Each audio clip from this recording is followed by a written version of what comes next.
Here we go then, ladies and gentlemen, everything in between. Welcome along to round number 2 of Creator Series Season 11. Round number 1 of Season XI started with a bang as the removal of equal cars evened things out, and the top 2 were separated by just the 100th. My name's Joseph Black and I'll be your presenter / driver liaison for this evening, but the men with all the freedom in the world to critique the drivers need no introduction. Taking you through the action around potentially the world's worst kept mystery circuit will be George Morgan. George, firstly, hello, hope you're well. It's good to see you back. You were, of course, here when Creator Series first trialled the unequals car system, and now that we've got a whole season of it, how do you think they'll fare? Oh, it's going to be tasty. I can't wait for this one, Joseph. Thank you, first of all, for having me, everybody. Great to be back here at the EA Sports F1 Creator Series. I think it's going to be a spicy night. Reverse race around Zandvoort. It doesn't get much better than that, does it, Carl? No, not at all. Absolutely not. I mean, the character, it's a total transformation, isn't it? Being in reverse, you've got to take so much more care. The walls aren't positioned, they're precariously positioned. So, particularly as you're going up Schleivach, all the way up that left-hander now, some of them have got to be careful. But it's going to be a roller coaster ride, and we're going to be in for the ride. We're going to enjoy it. Of course it is. And, well, Mr. Kolparanek, Mr. 100% win record, what does it take to win a race in the Creator Series? A bit of patience. I think that's what a lot of people kind of lack. I mean, obviously, particularly now with the realistic cars, people want to get to the front as quickly as possible, particularly if they know they're a strong driver and they have lots of experience at the game. They want to make the moves matter. But ultimately, sometimes just being patient, just working together with your fellow comrades can make the difference at the end of the day. I just want to weigh in on this, right? Carl has managed to do something that Infratic has not been able to do in 112 races, which is win a race. So Carl has got a better strike rate in the Creator Series than Infratic has ever has done. So, Carl, major dub, mate. Fair play. Thank you. I appreciate it. Beating the Portuguese prowler in Creator Series fashion. But look, I mean, what can I say? Realistic cars, it could change the game completely. I mean, obviously, we had Baku last time out. That kind of lended itself to cars with that better straight line speed. Here at Zandvoort, completely different story. Lots of downforce strapped on the car, completely transforming the way that the cars potentially are ordered. But we'll see. Nothing's ever set in stone in this series. No, it certainly isn't. And, well, something that's certainly not been set in stone in the preparations for this week is the location of some of the drivers. George, how do we reckon, well, firstly, how do we reckon Ben's internet's going to cope? But how do we reckon the 3 drivers temporarily displaced from their regular racing setups will cope?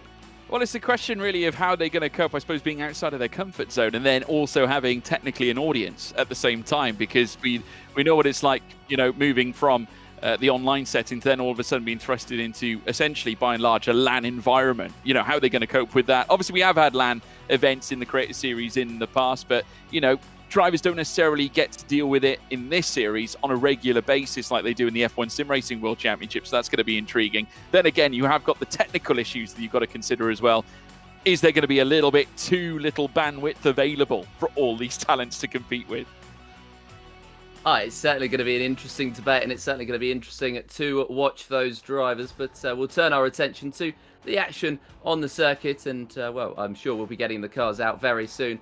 Well, I'll throw this one open to both of you. What are our thoughts going into this one? Who do we reckon has got the preparations right around Zandvoort?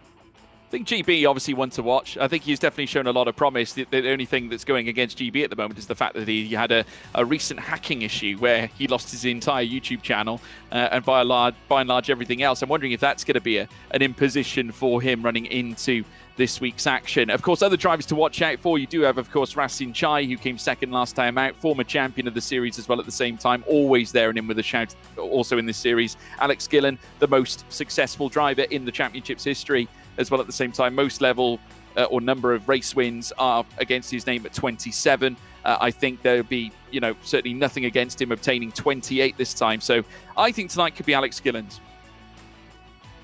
What do we reckon, Carl? It's tough. It's tough, you know. Like I say, nothing's ever really set in stone in this series. But if there's a time for a surprise to be sprung, it's probably this round.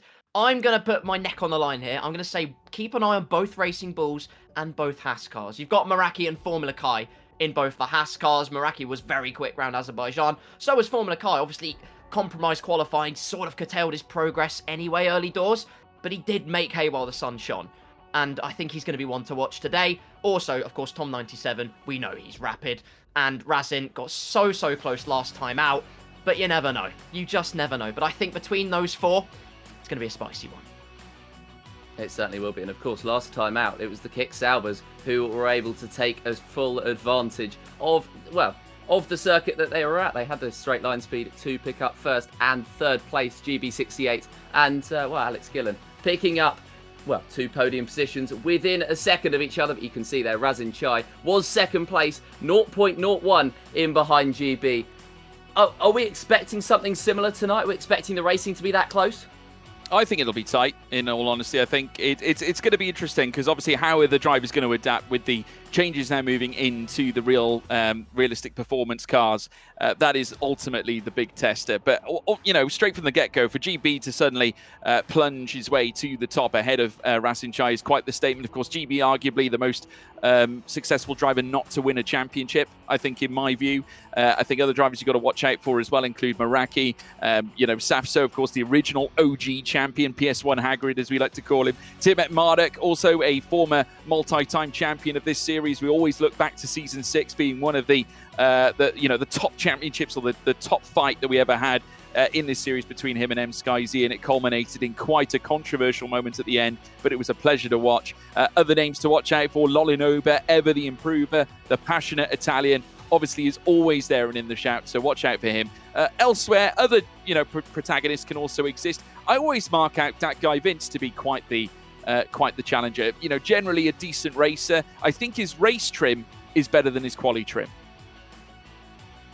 Yeah, and speaking of quali trim, we will get the opportunity to see what these drivers are capable of, as we are going to get the opportunity to head trackside. And, over to you, George and Carl, to take us through the action. Thank you very much. Welcome, one and all, to Zandvoort. We've arrived here at the home of the Dutch Grand Prix, not necessarily going around it in the way you might expect or, anticipate to see. We're going to be going in an alternate direction. So all of a sudden, that first chicane becomes pretty much turn 2 and turn 3 at this point. Or no, turn 3 and turn 4, I think, in this stint, because, of course, it'll be a double left-hander coming through the bank corner, as opposed to the usual route where we would go through towards the banking at around turn 4 and 5. But here we are, Zafso out on track, the first driver along with Test Will 23 to make his way around the Dutch circuit. Carl, we're going to be in for a treat. 16 minutes and 46 to take us around, and more cars joining the action. Zafso, the OG champion, out on circuit, looking to register his first lap of the session on the intermediate tyre. Of course, George, absolutely. And like we say, total transformation of the characteristics of the circuit. We'll see how the drivers fare, particularly with new setups, new equipment. You just never know. But Safso rounding Hugenholtz for the first time in reverse. That's going to feel rather awkward. A nice little parallel between this season and Season X, by the way. Of course, Season X, last time, round number 2, was Silverstone in reverse. Now we arrive at Zandvoort in reverse. It's up to Safso, though, to get us off the board. Yeah, Safso, like I said, original champion as the Creator Series was born. 3 wins in his pocket in his history as a driver in this championship. 10 podiums, 74 top 10s, over 908 points, and is looking to rumble in a decent qualifying session. Wears his heart on his sleeve, does this man, and is now firing his way up through the initial sector as we take Zandvoort in reverse. Coming in towards what would be turn 10 nominally, then in towards turn 9 as well. This is where you'll feather the throttle and then back through, eventually reaching the Schleibach section, where all of a sudden you rise uphill as opposed to going downhill. But certainly nothing that Safso can't compete with, that's for sure. Now taking the upwards motion that would usually feature a downward slope, but taking it well, I must say. What really will interest me here, Carl, in this instance, is how they're going to cope with the banking now as you move to the right and then downwards through towards what would have been turn 1. Of course, and it will also depend on the kind of car they have underneath them. The Williams looking completely compliant at the moment, though. A little bit of a slide out of the penultimate corner, but hugs the inside line. You've almost got to preempt turning in the car to make the most of the pace throughout the apex. Safso will cross the line in a matter of moments, a 1:14.3 to open the account, but the times will flood in thick and fast. They certainly will. You're absolutely right, Carl. We've got 2 purple sectors coming in for Mat 2 and 2 at the moment as well, so really showing some grand level of pace. 20.842 met with a 24.895. He's got a little bit of traffic in front of him, that being the Aston Martin that's currently making its way through. I think that might be that guy Vince, in fact, as they come through towards the first corner.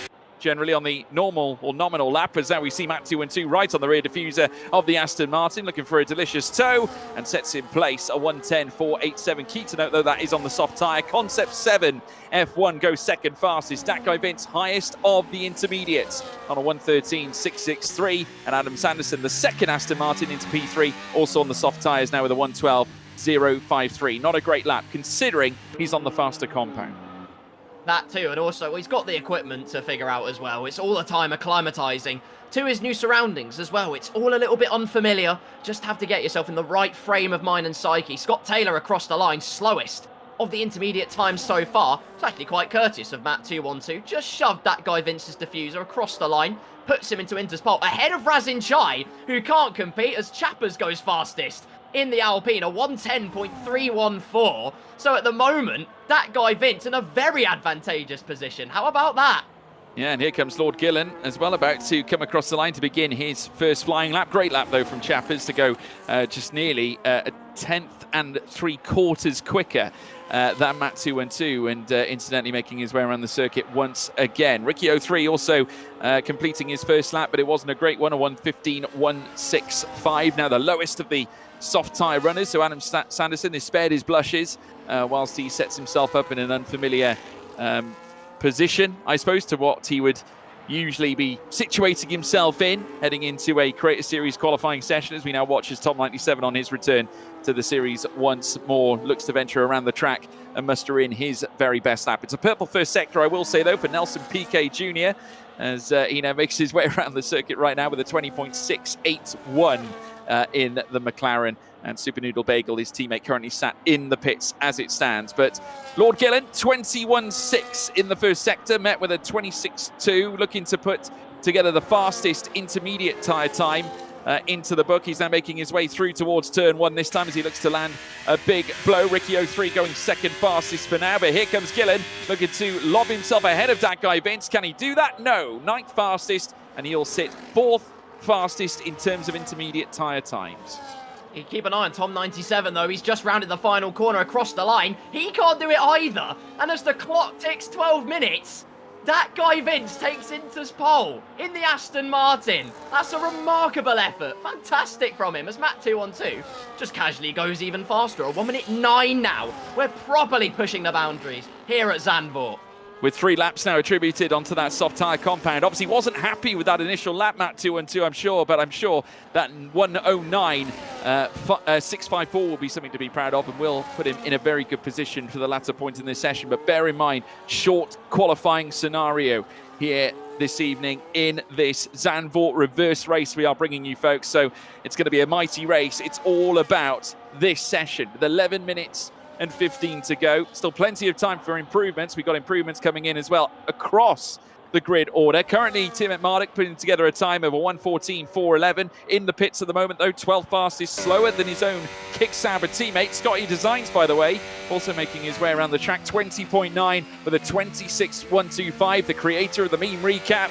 And you can watch those now on the Scotty Designs, by the way, YouTube channel, as we now watch Scotty make his way through towards what would be turn 1 normally. And he'll now look to power his way towards the line. It is still currently Matt 212 with the fastest lap. Here comes Scotty. Across the line he will go, and ahead of that guy Vince, who set his original lap on the intermediates. Scotty on the softs and 7th fastest behind Adam Sanderson. The birthday boy in P7. A very, very happy birthday to Scotty Designs, by the way. Decent lap on the board. No presents or prizes with a 1:13.2, but you never know. Plenty of time to rectify that. Here's one of the Red Bull drivers, though. JD Devil Noob, one of our reserves for today, taking a very, very early apex round the final corner. As much of the curb as he damn well dares. He's stuck in the void. Regardless, though, he puts himself into P5. Good effort from JD.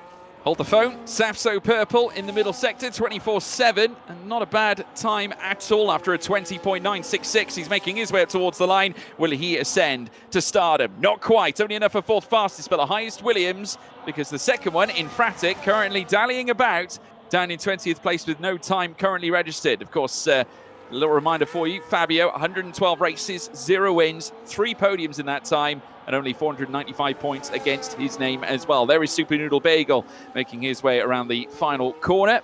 now looking to lay down his first lap of the session, his first valid lap anyway on soft tyres.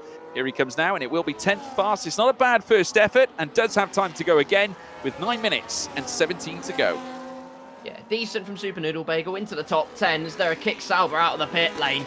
Just got to be a little bit careful. I mean, they want to do all the preparation they can, get the tyres into the right operating window, etc.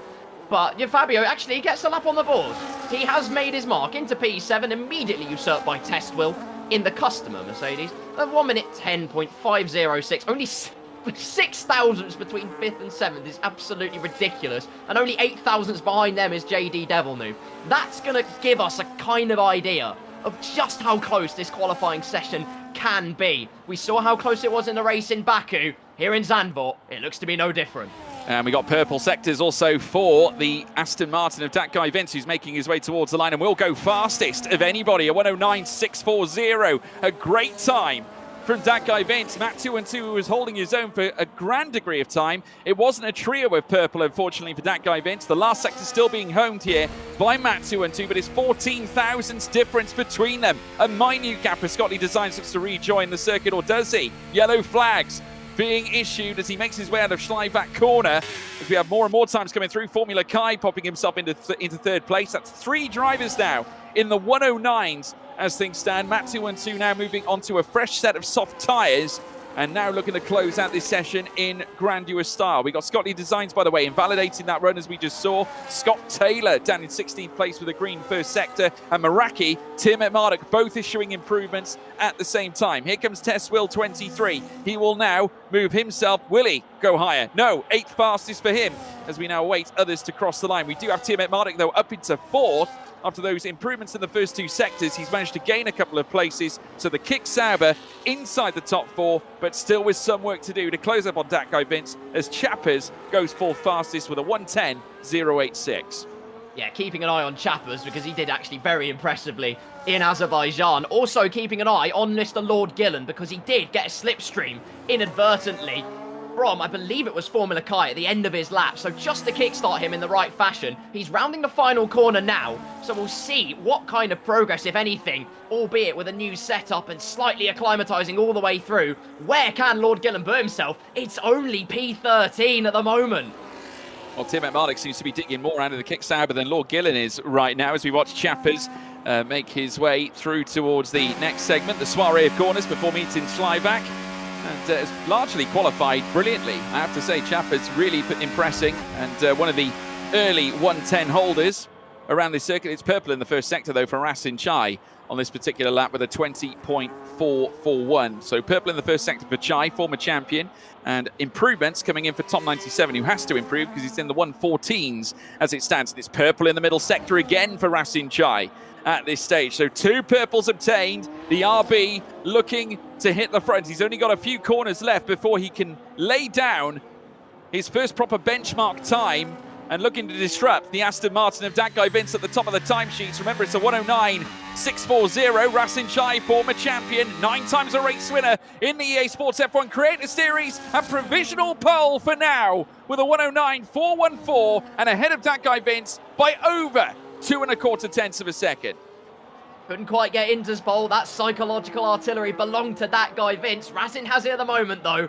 Over 2 tenths. Tom 97 not so lucky, though, with the Zandvoort circuit conditions. 1 minute 9.861. It's Meraki, though, who will cross the line. Finally get a time on the board. It's a 110.295 into P9 at the moment. Also want to highlight, by the way, in terms of Tiamat Marduk's proceedings for tonight, it's not just him driving. He is driver sharing with GB tonight. So that last lap, the 1 minute 10.20330, excuse me, that was all GB's work. So he's just rounding the final corner as he's made a complete Horlicks of it, almost clattered into the pit wall. But regardless, carries on his merry way, albeit with emotional damage. Yeah, emotional damage, so can set the tone for the remainder of his session. Matt 2-2 unfortunately getting held up by Tim at Marduk, who spins, coming through the bank corners, and that could have ended in tears coming out of turn 1. He's lucky enough to keep his car, or is he? My goodness, Super Noodle Bagel clattering into the side of Tim at Marduk, who's been given a 5-place grid penalty as a result. Thankfully, all smiles on the face of Super Noodle Bagel. But I have to tell you, a disaster for the McLaren, and equally a disaster for the Kick Sauber, the wonder from Down Under. Unfortunately, could be a no-hoper from Down Under here ahead of this reverse Dutch race. Got Ben screaming at GB, "You're gonna get me banned, what are you doing?" Flick spinning onto the racing line. Still, we watch Matt 2-on-2, might have had his flow disrupted slightly throughout the first 2 corners, but seems to have found his feet in that Ferrari car. Wasn't quite as fruitful in Baku, and no, he is bailing out, pulling into the pit lane. It's a retreat for the Ferrari driver. Safso about half a second down on his time, currently sits in P7. Not too many drivers out there pushing to the absolute limit, but we're reaching that critical point where that final flurry of qualifying laps will begin. And we need to kind of think about who's going to take pole here. Luckily for us, the order seems to have been slightly switched, albeit with LAN issues aside. The V-Carb is quick, the Aston is quick. There's Tom 97 putting it into P2. So is it going to be the team from Faenza? Is it going to be a dicey duel in the dunes of Zandvoort? Well, it's looking good for RB at the moment, and I have to say the purple sectors are only being shared by the 2 top drivers in the classification right now. That guy Vince, who held a majority share of P1 through the course of this session, he is now down into 3rd and into the pits. We've got Formula Kai out on outlap, so is Ricky 03. Nelson Piquet Jr. down in 9th place in the McLaren. Obviously looking to improve on his last run, but unfortunately an invalidation, and we'll be looking to go again, I'm sure, but I'd imagine might have some wing trouble, perhaps in the... Super Noodle Bagel, who obviously we lost. That was the clatter from earlier on. Obviously, Bagel out of the session. So we're now down to 1 McLaren, which Nelson Piquet Jr. is operating. Tesswell 23 on an outlap as well. JD Devil Noob at the same time. Tesswell about to begin his next run. And coming through out of turn 1 now through towards the chicane as well, which would usually feature turns 10 and 11. And just see Tesswell in the bottom right of shot. And making his way around the Dutch Grand Prix circuit of Zandvoort. Turn 9 coming up next. And of course, very progressive on the brakes this time around. Look to flurry his way through then the sequence of lefts and rights as you take the turn uphill through towards Schleibach once again. And then you're heading down through towards turn 1 later on. You'll reach the peak of the point, the highest point on the track, as soon as you weave through this segment of corners, and then straight back down again. And it's all on Testwell to try and find the answer in these closing stages of qualifying. Has muscled in 2 personal bests on this particular lap with a 20.5 and a 24.6. Looking to encourage this once more to land a killer blow at the end of qualifying. And this is certainly faster than Scott Taylor. It's faster than Meraki as well at the moment too. So this could see Testwell inside the top 10 well and truly. Maybe not quite enough to defeat Rasin Chai, but this could put a dent in proceedings elsewhere. It will be P8 here for Testwell, and it shoves Tiamat Marduk outside of that top 10 flurry. Decent from Testwell again, plenty of drivers ramping up the confidence. You can find it. It's so tricky in reverse at Zandvoort when at the exit of turn number 2 you've got all that grass to deal with, when you have to annihilate every single curb possible courtesy of F125. You just have to blitz every curb you possibly can, preempt the turn-in, particularly through corners like that. Hugenholtz, just preempt the car, turn in early. The car will do the rest of the work as Matt 2-on-2 getting out of the way of JD Devil Noob, who has been pushing, is about a 10th and a half up as he opens the DRS. Maximum flappage towards the line. It will be an incremental improvement for the Red Bull driver. A 113, excuse me. Doing you dirty, JD, sorry mate. 10.460, but here come the big dogs. We got every car out on track right now here at Zandvoort. Zafso has already put in a personal best in the first sector. So's Formula Kai, Scott Taylor, Fabio, Meraki also putting in a personal best of his own. So is Chappers. Lord Gillen making his way around the track, but no improvements in his first 2 sector times so far. We got Scotty Designs, by the way, also with a green first 2 sectors. So I will say this, Gillen has improved in the middle sector. Time is running out. They can't afford to land any mistakes here and now. Tom 97 now about to begin an outlap. or begin his fast run, and I think he's just got over in time. That was so close, as now we watch as more cars flurry their way across. Lord Gillen only enough for 13th place. Any movements elsewhere? We got a Mercedes coming across. That's Scotty Designs, by the way. No improvements for him. Zafso stays in 8th. We got Scott Taylor, 6th fastest. Tim Marduk down in 12th as well. We'll await Formula Kai across the line. Meraki goes into 6th at the same time as Kai moves into 3rd. That guy Vince looking across the line at the same time. Will it be pole for that guy Vince? Not quite. Front row for now, but we do have others that are looking across the line too. Rasin Chai with a purple first sector, a 20.3 here, Carl. This could be a big lap. Absolutely, it could well be a purple sector too as well. Tom was about a tenth of a bit down, and even more so down in the middle sector. This is Razin's to take. It absolutely is. If anything, he doesn't need to improve. It's just snowballing that confidence further and further. Through the final corner, complete confidence with every flick of the wheel here at Zandvoort, and across the line to take pole position. It won't be an improvement. Tom 97 has bailed, but that will do it. Came so close in the main race last time out in Azerbaijan. Today, he started in the best possible way. Pole position for the V-Carb man. Started in P2, eventually found himself on the top step ahead of the Dutch Grand Prix in reverse, achieving pole position. Fantastic job from Rasin Chai, and altogether that's managed to land him his 18th pole in his history of competing in the EA Sports F1 Creator Series. RB celebrating with a car in Ps1 and also Ps3 at the same time, with that guy Vince lodged in between. I did say that his race trim was better than his quali trim. I might have to shut my mouth, folks. Front row here for Rasin Chai. Formula Kai also on the second row at the same time. We got a mouth-watering top 4 for you ahead of this Dutch race that we've got coming up. It's going to be so spicy, but we'll run through the results now for you, folks. Rasin Chai starting on pole position with that guy Vince in 2nd, Tom 97 as well in 3rd, Formula Kai 4th, Matt 212 in 5th ahead of Chappers, then Ricky 03 in 7th, Nelson PK Jr. with Meraki, Scott Taylor, Safso, Test Will as well as Concept, Tim Marduk, Lord Gillen, JD Devil Noob, Adam Sanderson in Fratic as well. Another poor session for poor Fabio, who we're not going to be treating nicely after the dodgy Rode microphone link was sent out. Scotty Designs, by the way, down in 19th also. And then Super Noodle Bagel, who crashed out after spearing into the side of Tim Marduk. Truly bizarre scenes, but sorrowful point for McLaren. But we'll throw it back to Joseph. Yeah, very good qualifying session that we've had on our hands for this reverse Zandvoort race. And, well, what have they put in the water at Racing Bulls? Razin on the podium last time out. Razin, taking pole position time out. And, well, Tom 97 is going to be in that in that 3rd place on the qualifying standings, and he'll be starting there on the grid. But, yeah, what have they put in the water at Racing Bulls? Well, I just think Racing Bulls are well prepped. They've got a great lineup as well here tonight. I mean, if you've got Rasin Chai in your back pocket, and at the same time Tom 97, you're talking 2 of the fastest drivers in the series. Rasin Chai, former champion. Tom 97, a proven winner as well in his own book, and also competes in the other realms of league racing that are arguably probably taken a little bit more professionally than the Creator Series is. So obviously adapting some of those skills that he brings in against the fellow creators. Obviously, Tom 97 is a bit of a hybrid as a driver. He is equally that professional, but also at the same time a creator. He can merge the two together and be essentially a dominant force in this series. Arguably, the mainstay option, I would say, to becoming champion, I think, this campaign. I mean, if Tom 97 was to compete in every single race, without a doubt, in my view, he would be championship material. But again, with those two at the helm, a great team, great car, I think RB have got a great point to prove today.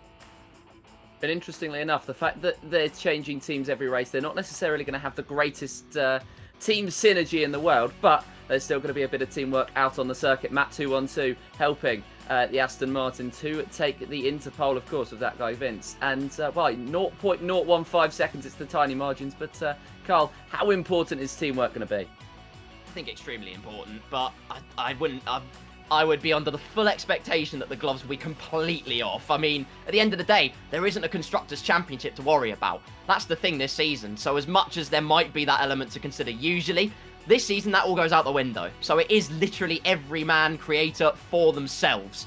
So how they play this, it's going to be very interesting. But I think keep eyes on Nelson PK Jr. If you remember a short view back 17 years ago, well, that's Singapore anything to go by. Well, exactly. if that's anything to go by, Super Noodle Bagel's winning this race by about 20 seconds. I'm not sure what you're talking about. There might have been a small mistake there from Nelson PK, and well, we're going to hope that he's able to stay mistake-free this evening at Zandvoort. But I mean, it was the worst-kept secret, I think, in Creative Series history. The fact that we were going to race at Zandvoort this evening. It was the first mystery race of the season, and let's have a quick look at some of the races that we will be facing after this one has completed. Of course, a long way to go in this one, but it's going to be Singapore for round number 3 next time out. Then we'll have hopefully a little bit of a better kept secret for round 4 than Mexico. For round 5, we are interchanging the rounds that we can predict with the rounds that are up in the air. And round 6, we can throw it to all of you at home, a track vote on this Creative Series socials for the first race in November. Interlagos will be round number 7, and of course the third sprint race of the season after Singapore, round 4, and it'll be round 7. Then the final mystery race of the season before Las Vegas, and then a sprint race at Abu Dhabi will finish us off for this season. Well, I'll throw it to George first, and then we'll follow up with Carl. Which race are you most excited to see? I think, to be honest with you, Brazil has always offered spicy racing, I think, in terms of what we've seen in leagues anyway. Las Vegas tends to be a bit of a slipstream fest, though there is some complexities now around how the dirty air performs around racetracks at the moment, certainly where it comes to the highest level. I don't think that's going to necessarily be an issue, I think, for the Creative Series, but Las Vegas always offers some really interesting moments. Obviously, with Brazil having the sprint race as well, I think that, for me, could be one of the most exciting nights on the calendar. Though that being said, I mean, coming here tonight with, a race here around a reverse setting here at Zandvoort, I think that's spicy enough at the same time. And Carl, what do you reckon? I mean, do you know what? Honestly, I call upon the Creative Series audience and potentially some of the randomness. I'd love to see Silverstone this year, and there's a good reason for that. It's because, our producer's just said Monaco. He wants to watch the world burn. But Silverstone, the reason I say Silverstone is because the first time we raced here in F125 on the Creative Series, we had the hardest tyre compound set available. Things have changed now. It's a step softer. So the next time we go back there, you can still do the one stop, but it is very, very tricky to do that. And that's with equal cars. Put in the factor of realistic cars as well, and Silverstone could be extremely spicy. But that's up to the racing gods to decide. There's plenty of action in the dunes to decide first. There certainly is, and courtesy of our producer, which is of course Tom Knight, this evening we're able to bring you footage from trackside. So back over to you, George and Carl. Well, thank you very much, Joseph. We are underway now for the formation lap, everybody. We want to hear from you as well in the live chat. Please decorate it with all your predictions as to who you think is going to win this race around reverse Zandvoort. Racing Chai on pole position, met with that guy Vince. They're going to be taking the start. Tom 97 on the second row along with Formula Kai as well, but it's not just going to be those two alone. Look at some of these names that have been disqualified as well, Carl. Nelson Piquet Jr., Scott Taylor, Lord Gillen, Devil Noob. Their tyres are going to be miserable at the start of this race. It's happened already. Nelson Piquet Jr., here we go. We all saw it coming. You know what? Credit where credit is due, though. Matty D in P8, albeit, yes, it is the fastest car, but P8, not a bad showing. You saw me chuckle because Razin went straight for the kill on Alex Gillen and got it. So that's 2 for 2 for the V-Carb driver. So that will be a firm, smug grin on the face of our pole sitter for tonight. But we're gonna keep an eye on 3 people, I think, at the start of this race. Number 1, Razin Chai. Number 2, this man, Tom 97, that we're riding on board with, or at least having an overview of right now. But the other man is that guy, Vince. Like you say, George, his race pace is usually the chef's kiss. His qualifying is usually the Achilles heel. If he's qualifying P2 for this main event, he could be very much one to watch tonight. And of course, Racing Chai looking to claim his 10th race win in the EA Sports F1 Creative Series this evening. Currently on 9 as it stands, and 24 podiums. He could reach a quarter of a century in terms of podiums as well this evening. So big, big hopes, I'm sure, are placed on Racing Chai for many of you there in the live chats. I can already see Jensen McCready saying Racing for P1, Kai in P2, Matt in P3. Obviously, keep those predictions coming in. Christopher Allen saying Matt 2 and 2 will dominate the Dutch Grand Prix reverse. We will surely wait and see, folks. Sit tight as the cars line up onto the grid. We will eventually go racing here for round 2 of this brand new season here on EA Sports F1 25. As you can see, it's an RB on the front row. That guy Vince alongside him. All 5 lights are lit. And they go out, and it's pedal to the metal, and it's go, go, go, go, go. Great start for Rasin Chai. That guy Vince also getting a decent getaway, but I would argue that Tom 97 was better as they come down through towards turn 1, swooping around the first left-hander and right in the rear diffuser of Rasin Chai is that guy Vince. Here comes Tom 97 looking to shove another RB into the mixer. There is a kick Saber off in the background. Now, if I'm not mistaken, that's Tiamat Marduk. No, it's Lord Gillen. Gillen's disqualified. He's out of the race. My goodness, Alex Gillen. Of course, many of you might have considered him a favourite this campaign, and already yellow flags being waved, car stopping, a mass crash here on track, and it looks like the session has been red flagged. Yeah, massive glitch for Alex Gillen. I've just seen it on his side. He was able to take control completely normally, but he's just been absolutely disqualified. The racing god smiting the kick Sauer drive. He gained 2 positions off the start, actually, as Nelson PK Jr. retires. That's convenient. But Tom 97, possibly not aware that we're going to red flag conditions, is still poodling around here at Zandvoort. That guy Vince also bows out. So, racing is neutralised. We are brought back to what will be the lobby, what will be Conversation Street. Hopefully that's not trademarked anymore. But regardless, well, that 2-1-2's in P1. Stop the count, if that's anything to go by. But here we are. Racing's neutralised. Joe, over to you. Unbelievable. Well, yeah, that was a very intriguing start to the race, and I mean, it was. It's always difficult when we get so excited about a race and then suddenly it's completely flat again. We got to pick ourselves up one more time, but for the moment, it's just building up the tension, I think, and well, we're going to get a very exciting race underway. Yeah, I mean, obviously, I'm seeing a lot of messages in the chat, hashtag Gillen in the mud, and I think, honestly, that's the only answer you can possibly have, I think, after seeing something like that. I mean, I've never seen anything like that before, having a disqualification right out of the blocks. That is brand new, certainly to me, and I'm sure it's brand new to Alex Gillen as well. But how about that? One of the mainstay focal points for this season's championship, and indeed in any championship that we have here in the EA Sports F1 Creator Series, Alex Gillen having a moment such as that is a rarity. But he'll hope it doesn't carry over when we do get the restart in. Obviously, bad news for TK. I'd imagine, I'm not sure whether he's doing the grid here for this one, so thoughts and prayers with you, TK. He said no, folks. He's already got that responsibility for PSGL, so he doesn't want it here. But yeah, fantastic. It's hardly the job anyone wants. But yeah, obviously looking ahead to this, opportunities for those that probably did not get the best of launches. That guy Vince, to me, Carl, from my point of view, I think was definitely mugged by the 2 RBs at the start. Completely agreed. Absolutely agreed. I mean, it wasn't the most scintillating or scorching start in the world for the Aston Martin driver, but never know, it might have just been a slow start, and like you say, a chance to rectify it when we get back to racing action. We'll see what's happening, because there's conversations potentially about, oh, is it a game not recognising reverse tracks, etc.? It will recognise it, don't worry. If anything, we'll make sure it recognises it. But I thought Alex Gillen already drew a short enough straw tonight. GB is using Tiamat Marduk's rig. They're sharing a rig. Adam Sanderson's got a lovely little setup. He's bought his just glorious quality camera. He's got all the lighting in the world. Acertech setup. Alex Gillen, bless him, he's got a Moser R3. Not a bad wheel by any means. It's clamped to a kitchen table, for God's sake. He's using a kitchen chair. He's got chalk pedals. And if that wasn't bad enough, the game disqualifies him for absolutely nothing. So I feel for the poor guy, honestly. Love that. Also, a highlight to Jason McCready. Yes, it was disgusting. Ultimately, I agree. So yeah, horrendous. But no, honestly, I think it's going to be intriguing. Obviously, but it's tough out there. You know, obviously, when you get moments like that, we said that the first bank corner was going to be a struggle. You know, and naturally, you know, you take that at such high speed. All of a sudden, you're thrusted then into a chicane. I mean, we know what that chicane's like. I mean, we saw the fantastic move from Charles Leclerc against George Russell at that particular chicane at the second half of it.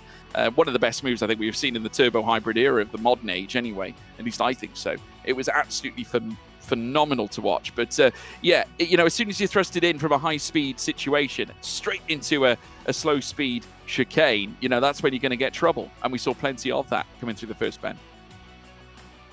Yeah, absolutely. I mean, I think we're going to see that elsewhere as well. I mean, look at Shivlak, for goodness sakes. I mean, if that's anything to go by. The amount of accidents I've seen there on F1 25, and that's not even including league racing. It's narrow. It is very narrow, for one. Yeah. If you get shoved to the outside, it's not a case of, oh, there's gravel to save me. It's a case of start praying, because life is not great once you go out there. I mean, there's so much lateral load on that corner as well, Carl. Obviously. Your car gets thrusted to the left-hand side. If we're talking about the normal routine that we would usually take this track, you come in with it with such a high level of throttle, high level of speed, and you just obviously you're pushing so much load on the tires on the left-hand side, so easy to traipse into the gravel on that left-hand side as well. Then you're expected to fit 2 cars through there. Oh, it's God, a challenge. Yeah. It is, and think also with the unequal cars, those right-hand side tires on equal cars would scream anyway. But now you've got the added factor of the weight distribution is different. There's cars with more understeer bias or oversteer bias. Then you've got to tweak your setup, and that could compromise your straight line speed. There's so much intricacy when you think about it that's put into this. I completely agree that Shivlak is going to be a blockbuster corner all the way through this race. But what I think also, and probably what is going to be a slightly under the radar corner in terms of trickiness, is what will be now turn number 5. So after the double left-hander, after that first chicane, you get to that long right-hander. It is so easy to get on the power too early, to be a little bit too overconfident, and then you wash out with the understeer. You've just got to play that patient game. Patience is a virtue, not just in the way you battle, but also in the way you drive, particularly in reverse Zandvoort. Couldn't agree more, Carl. Couldn't agree more. Yeah, and I mean it's one of it's one of the circuits that definitely demonstrates the difficulty with racing around one of the reverse tracks. It's not designed to be raced around in reverse, so that's why they threw it in this year. A lot of people were calling for Silverstone. A lot of people were calling for a lot of different tracks. Of course, Silverstone was able to get one in the end, but well, of course, the likes of Spa, that was another one that they were looking. But they looked at a neighbouring country. They looked at Zandvoort and they went, that could be an intriguing one. That could be a different one, and it's certainly bringing its own different characteristics. Yeah, I mean, I'll be honest. I mean, the great thing about Zandvoort is that it's got a beach next to it. It's fantastic. But yeah, I mean, I've never had the privilege of commentating there before. Usually we have the Formula Regional European Championship by Alpine hosted there on the same weekend as DTM. Obviously well known for single-seater racing, but also it's massively used for GTs through DTM as well, which is quite unique. But yeah, I mean, obviously a tight, twisty track. It's got plenty of positives. It does provide great racing on its day. Let's see if it can provide us a great race when we get the restart going. Yes, and I believe we're going to get the chance to have a look at the starting grid at the top of all the 20 drivers that will be taking to the Zandvoort circuit here this evening in the EA Sports Creator Series. And of course, this circuit is not just Zandvoort, it is going to be Zandvoort in reverse. And well, I'm going to throw it over to both of you, George and Carl, to talk to me. Who's where? Well, let's go from the top to the bottom, shall we? Rasin Chai on pole position for Racing Bulls. Lines up on the front row alongside Aston Martin's very own Dak Guy Vince. We'll see who wins from the get-go coming through towards turn 1. But we now move down. Second row, take us through it, Carl. Well, second row, Tom 97 didn't have the rub of the green on his final lap, but scarily quick when all is on his side. Formula Kai, Fierce Warrior in P4. Moving down to the next row, third row this time. It's Matt 212 alongside Chappers F1 in the Alpine. We then move swiftly onto the fourth row of the grid. Seventh place belongs to Ricky 03 in the other Alpine. Matty D, also known as Nelson PK Jr., looking for an explosive stanza to the race in P8. Moving on to the fifth row, it's Haas's Meraki, Definite Snake, with Scott Taylor lining up alongside him in the Ferrari. Will he sing a tune today? Hoping to poke with a little bit of venom, it's Safso sitting in behind Meraki in P11 with Test Will in P12. Onwards to P13, we head down to the seventh row, and it's Concept 7 in the Red Bull lining up alongside Sauber's GB68, starting 14th.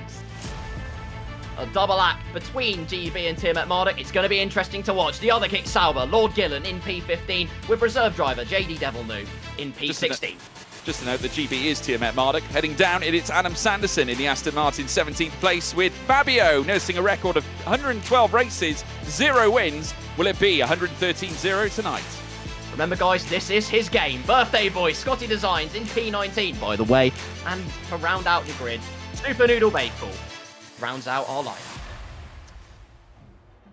So here we go. We're in the pit lane, ready to go for our restart of this race here at Reverse Zandvoort. The tension is unbearable. I can't wait. Let's get the predictions back again in the chats. We want to see you guys flurrying in those comments. Please keep them coming. We've got plenty of live chats for you guys to commit to. We'll read them out. I've got Twitch and YouTube on my screen right now. Carl, give us a prediction. Come on, lay it on the line for me here at Zandvoort. Prediction, I will lay it on the line. I'm going to say Razin Chai. Pole position is never really a given in this series in terms of converting it to a race win. Not by any stretch of the imagination, but I think the confidence was there. He knew he had the race-winning pace. If things had gone his way, if contact hadn't been made towards the line, who knows? But I think today, where it is that high downforce track, where he will have that track position, should the start go well, I think the ball's in his court to win. George, what do you think? Well, I personally can't see past the RBs. They look exceptional this evening. I think, honestly, they're going to be the ones to beat. Obviously, I'd imagine when Alex Gillen gets off the line, I think given us, the strategy sense I'm going to commit to him, I think he'll have a great chance as long as he gets off the line in the proper way and doesn't suffer another disqualification or God forbid, a DNF. We have got plenty of comments coming in through the chat as well. Big thank you to you all for tuning in and obviously providing us with those. Hinju saying, my predictions are that guy Vince, the winner, Kai in second, Razin in third. So yet another big boon here for that guy Vince to land a big victory here this evening. Matt 212 again says Christopher Allen. So further down, who else have we got? Coming in from Twitch, we got Matt 212 to get points, says Smith Wicker. Thank you for your comment. Also, GB back-to-back, says Skim as well, Skim 30. So please keep those predictions coming, everybody. We got GB or G-Ben 86. Say P1 incoming, says Yuki Fastnoda. I find that intriguing. People are still predicting GB and Ben, considering their current situation and where they're racing from. Yeah, it's quite interesting, particularly as GB's qualifying wasn't really that great, and he also did spin on the formation lap, so clearly teething troubles in the TM Marduk household, but you never know. The real drive of the day today, of course, is going to be his electricity bill, but we'll wait until the timer comes up along. I mean, it's all good predictions. We've got It's Joe Eliminator saying, chances of Gillen getting DSQ'd again. You stop, right? Don't you dare put that in the air. We're not allowing this. What I want to highlight, also completely away from the drivers, is why the Paddock Club's so excited. Look at them. Look at the amount of cheering I'm seeing, right? The cars aren't even moving yet. Imagine when they start moving. What do we do then? They say that the Dutch Grand Prix is one big party, but yeah, I mean, it does prove to be the case, obviously. I'm not seeing any of the that we usually have, the orange smoke, but never mind. Solar Cindy, big thank you for your message as well. Vince, Matt, Scotty, podium. I mean, that would be some podium, I have to say. Razin to dominate, says Mason Knox. Also, we have Concept for the win. Trust me, says Faze Enzo. Thank you for joining us. Elsewhere, what have we got? I can see there's, Hinju coming in with a prediction again. Vince, Kai, and Razin, the top three. Super Noodles got this, says Skim. I mean, maybe. Who knows? There he is, speaking of the devil in the bottom right of shot with a big smile on his face. Keep those comments coming in, folks. We want to hear from you. And obviously, if you haven't done so already, you know what to do. If you're watching on Twitch, please leave a follow. If you're watching on YouTube, leave a like and also subscribe. If you're watching indeed on TikTok, following the reels as they come in. Please leave follows there as well. A big thank you to you all for tuning in. Fabio with an epic comeback says, Formula Yoshi, really appreciate it. Fantasy 4-5 DRL saying Concept to win. FX Bradbomb, Matt 212 for the podium. Ewan Kane saying Tom, Razin and Chappers. Love it, folks. Keep it coming. We appreciate your time, appreciate your presence as well here with us this evening. Check out the other social medias as well, at F1 Creator Series on Twitter and, of course, Instagram. All the drivers are now onto the grid as we get ready to race here. All 5 lights lit. And they go out. It's pedal to the metal. And it's go, go, go, go, go. Great starts here for Razin Chai. Dango Vince also getting away well. Tom 97 also getting a great start. They're going to go 3 apiece, going down in towards turn 1. And also coming into this Formula Kai as well at the same time. It is still Razin Chai who leads. Dango Vince second. Tom 97 in third. For the back Formula Kai, Meraki into 7th, dueling with Nelson Piquet Jr. over 7th place. Inside line here for Meraki. He's going to try and take down 2 as he now looks to take on Chappers F1 in the Alpine now as they creep down through towards turn 9 at the start of this race on lap 1 of 72. It will be Meraki up the inside and into P6. Marvellous manoeuvres from Meraki, immediately picking the pockets of 2 of them just by holding the narrower lines. A great start as well for Lord Gillen, who's just sitting with a bucket of popcorn behind Ricky and Safso as they run side by side. Looking to go all the way round the outside of Shy Black. Is Ricky 03 onto the grass, using as much of the track as he possibly can. What a view we have of the battle for the echelons of the top 10, which Ricky will get into Hugenholtz. Safso won't give it up though, but he's got to watch out. Here comes Gillen on the softs. Yeah, Alex Gillen not going down at all. He'll open up the bread bin or the DRS later on, I'm sure, and try and take on Zafso as he looks to race from his kitchen. Of course, nothing stopping Lord Gillen at the moment. He is on a charge on this opening lap now as they ferry on towards lap 2 of 72. 70 laps to go. Very close to the rear left tyre there on Zafso's car. Zafso, of course, remember, Season 1 champion. Still remaining in 11th. We've got yellow flags in Sector 1, and Adam Sanderson's gone. And we've got a virtual safety car out on track right now. Now, I don't think that's been promoted to a full safety car. It's just a VSC for now. But Adam Sanderson out of the race, and JD Devilnoob in the pits. Good grief, already one force to the characteristics of reverse Zandvoort. Unbelievable. Adam Sanderson, boys, whole setup with him to the Tiamat Marduk household. And, well, it's a day to forget. For the Aston Martin driver, JD, count his lucky stars that the virtual safety car was at least called out to spare his blushes, but racing immediately neutralised. Razin Chai and that guy Vince pulling a fast one here. Tom 97 just losing touch a tiny bit, but those two at the moment looking to break free early doors. Excellent start from those two. Yeah, fantastic start. Obviously, we've got a little bit of a mixture in terms of the starting tyres. Most of the majority of drivers starting on the softs. JD Devilnoob has just swapped onto the hard tyres. No surprises after coming to the pits as early as he did. But we've got, at the moment, Matt 212 on the mediums. We have got in P7 Chappers on the medium tyre. Also joining him, Nelson PK Jr. as JD Devilnoob now gets a drive-through penalty for speeding under the VSC. So more problems for JD Devilnoob, but he's going to be visiting the pit lane for a second time as we go green again. And now that guy Vince are going to charge through for the lead of the race. Here on lap 3 of 72, they're going to run wheel to wheel. Coming through out of turns 1 and turns 2. And that guy Vince with the nose of his Aston Martin in front as they come into the braking zone at the chicane and still being challenged here by Razin Chai, who's not giving him any leeway as they race down now towards the next right at turn 10 out of turn 9 as well. Here comes Tom 97 looking to break into as they go side by side once more. Nothing separating these two right at the front end of the order as Razin Chai looks to leave it late. Still wheel to wheel here on lap 3 of 72. And it's that guy Vince with a nose in front, and you'll have the better line coming through out of Shea Black corner. And yes, it will be that guy Vince with the lead of the race. What a move. I'm sorry. That was absolutely insane. Side by side for half a lap, huh? Realistic cars take a bow. Formula Kai now piling all kinds of pressure on Tom 97, the duo that compete and duel against each other in the same tier of PSGL. Kai aggressively shows the nose to the inside to try and throw Tom 97 off piste, but he soaks up the pressure beautifully. Another lap goes and we have a new leader. That guy Vince, it was a marvellous manoeuvre, but DRS for Razin Chai. He's going to try and pick it up again, but that guy Vince defends diligently for now. Kick your wild cards to the curb. Equal performance is a thing of the past. Bring on realistic performance, everybody. We're here on lap 4 of 72. That guy Vince ripping P1 from the grips of Razin Chai's fingers, but Chai keen to get it back now as they very nearly go wheel to wheel again. Fighting over lead supremacy here on lap 4 of 72 once more. And now cutting back through, he's looking for the up and under here. Razin Chai just trying to find every which way to make a move, and indeed this might be the one. Here comes Razin Chai, a lovely move, switching all over the back of that guy Vince and finally finding ground on the inside. A bit of a tough run though, coming out of Schleiback, and it'll fall back into the hands of that guy Vince. Fantastic duel here in Zandvoort. Got to proceed with an air of caution though, because his teammate is right there waiting to pick up the pieces. Nearly got through, but he got boxed in last lap in between the battle of Razin and of that guy Vince. But he has got all the pace in the world and a completely clear view as Meraki sending it down the inside, trying again to use those soft tyres to good effect. Matt 2-on-2 though soaks up the pressure for now. Across the line, it's Ricky with the fastest lap. It's Razin trying to go round the outside again with DRS. Again, that guy Vince uses that inside line, uses the line of least resistance, but Razin shows the nose to the inside again. Lock up from that guy Vince, and Razin again thinks he's got it sorted, but no. The ebbs and flows of Zandvoort put the strength and supremacy back into Vince's court. They will still battle, George, here into the right-hander. It's not stopped since the opening lap of the race.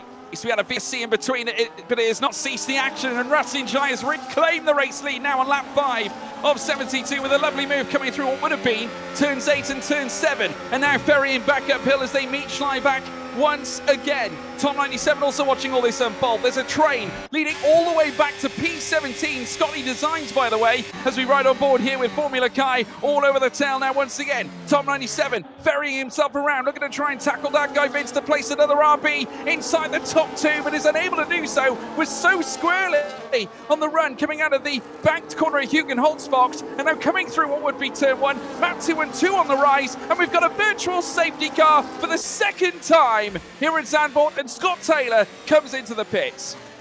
Yeah, Scott Taylor in for, what will try and be a splash and dash. Virtual safety car will assist that. No front wing for the Ferrari driver. I thought Noodle Bagel also got caught up in it, but he stays out on track. Quick work from the Ferrari mechanics. We'll spare the blushes of Scott Taylor for now. Second virtual safety car already, and that's 5 laps gone out of 72. Ridiculous. But we get a little bit of a breather as well, because if that is a flavour of what's to come, with Razin and that guy Vince battling for half a lap every single lap, we're in for such a treat. Well, we've gone green again, and DRS is now enabled once more. And we have got Rastin Chai at the head of the rostrum. After overtaking that guy Vince, he has held position at the front of the order. Tom 97, though, ready to pick up his spot as well into second. But I must say, with all the VSCs, this is shocking news for those starting on the soft tyres, though, isn't it, Carl? Because you've got those on the mediums that still remain in the train. Exactly, yes. I mean, there's a double-edged sword to it, of course. The soft tyres, you can save those a little bit when you're sticking to that delta, when the pace has been neutralised for absolutely everybody. But the mediums will just continue to get stronger and stronger, if anything. Like you say, George, they'll be hoping for that full safety car to get rid of that softer compound, use that harder compound later on, and have the advantage. Not in this case, though. It's Matt 2 on 2. We're keeping an eye on at the moment, and I want to keep an eye on as well. He's that lead driver on the medium compound tyres, and his tyres are only going to get stronger and stronger as he closes up to Formula Kai. Yeah, we've got a long way to the end of the race, though, however, just because, of course, he's doing well on the mediums right now doesn't mean to say that's going to last throughout the longevity of the pit stops that we're going to have as well later on, not to mention an open window such as this from now till the end of the race. So we hit the checkered flag. Plenty can go wrong in between. We've seen many drivers fall foul of it. Of course, Adam Sanderson already falling foul out of the race in the early goings, meaning that Aston Martin only have one protagonist left, but it's a key protagonist. It's that guy Vince sat in second place and hugging the back of Rastin Chai. The gap only half a second, but if anything, it's starting to expand. Rastin Chai seems comfortable into the lead at the moment, Carl, the way it looks. Absolutely. He had to get the move done. He just wanted that clear air. Clear air is king, as Oscar Piastri once said in real life, and it's no different here on F1 25. That guy Vince still hovering within half a second. Tom 97 also not far behind. It's Formula Kai, though, where things get interesting. He's almost dropping out of that DRS range, and so it'll become a 3-horse race at the front of the field. Fastest lap for the RB driver of Tom 97 as Alpine swap proceedings. Ricky 03 up into P7. Yeah, no benefit in terms of tyres there. They're both sharing medium tyres that are at the same age. Lord Gillen, though, looking to make some moves and already on the line at 1:13.982, but on soft tyres. I do wonder whether perhaps he's struggling just a little bit, but that first sector on that last lap was purple. Ricky 03 has just taken that purple sector off him, though. However, as they make their way through to Sector 2 out of Sector 1, personal best from Tesswill 23 inside the first sector as well, currently down in 12th place. His teammate, Scotty Designs, by the way, we're currently seeing on screen, trying to keep Concept 7 F1 in behind. There's a 4/10th gap in between those two. Scotty Designs now falling foul of the DRS, and 2 seconds, now 1.8 away from Nelson Piquet Jr., which really does open up a chance now for Concept 7 to challenge for that P15 position. Again, a green middle sector for Ricky 03, who is now looking to try and move up on the tail of Meraki this time. 0.6 of a second between those two. But Rastin Chai, that guy Vince, Tom 97, honing the top 3 spots here in this race at Zandvoort like they have done since the start of the race. And it's the pole sitter who's leading the way once again, and ultimately will take them through on lap 9 through turn 1 now.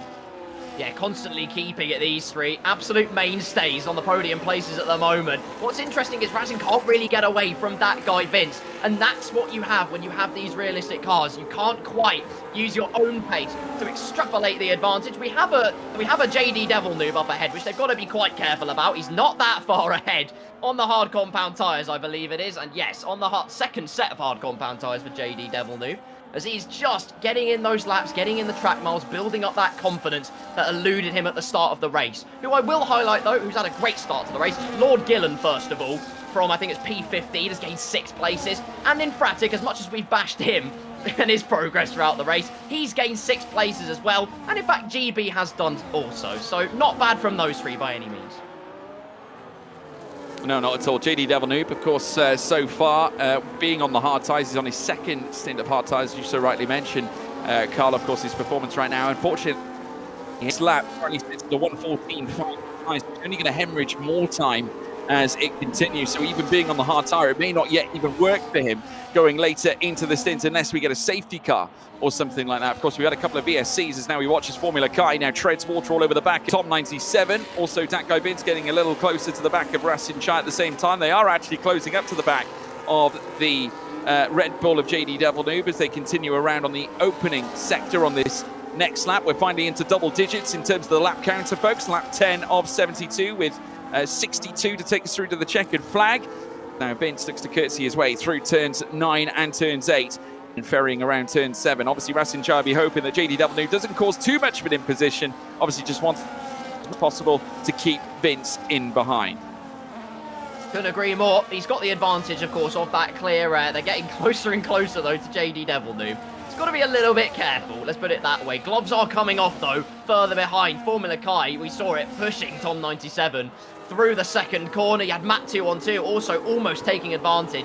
They've just got to be careful, though. They can't afford to compromise each other too much. DRS, it's so powerful to have that advantage, even with the dirty air, even if you're not able to make the most of that track position and making the overtakes. If you're within that DRS range, that is 1 foot in the door of proper proceedings from there. Yeah, lap 11 of 72 now this time. Rasin Chai starts. Just managed the pace simply. Quite happy to nurse this 4/10 of a second gap with Tom 97. Also doing everything unfold. You can just see there JD Devil Noobs and the back of shot. Just making his way through the first chicane on this lap. Oh, he's crashed it! My goodness, yellow flags up in sector 1. JD Devil Noob into the barrier. Yeah, on board with him now. Well, he's well and truly lapped and now. And a flood of cars are going to move past. But unfortunately for him, no safety car. So he's only going to hemorrhage more time, Carl. Absolutely. Sinking feeling, very emotional damage, but anywho, he gets back onto the bitumen exactly where he needs to be, and so we carry on racing, ladies and gentlemen. No disruption on this occasion. Top 7, all within DRS range. Chappers has just lost that, though, and that could open up the door for Mr. Lord Gillen and other cars behind to make the most of the advantage. GB struggling in P13 as well, so differing sides of the tail for the Kick Sauers. Both Williams go into combat. Fabio goes through on Safso at Hugenholz block. Fantastic move from Fabio. Into the top 10 he goes. There's a yellow flag and JD Devil Noob is out of the session. Crashed, I think, at Hugenholz block. And no safety car, unbelievably.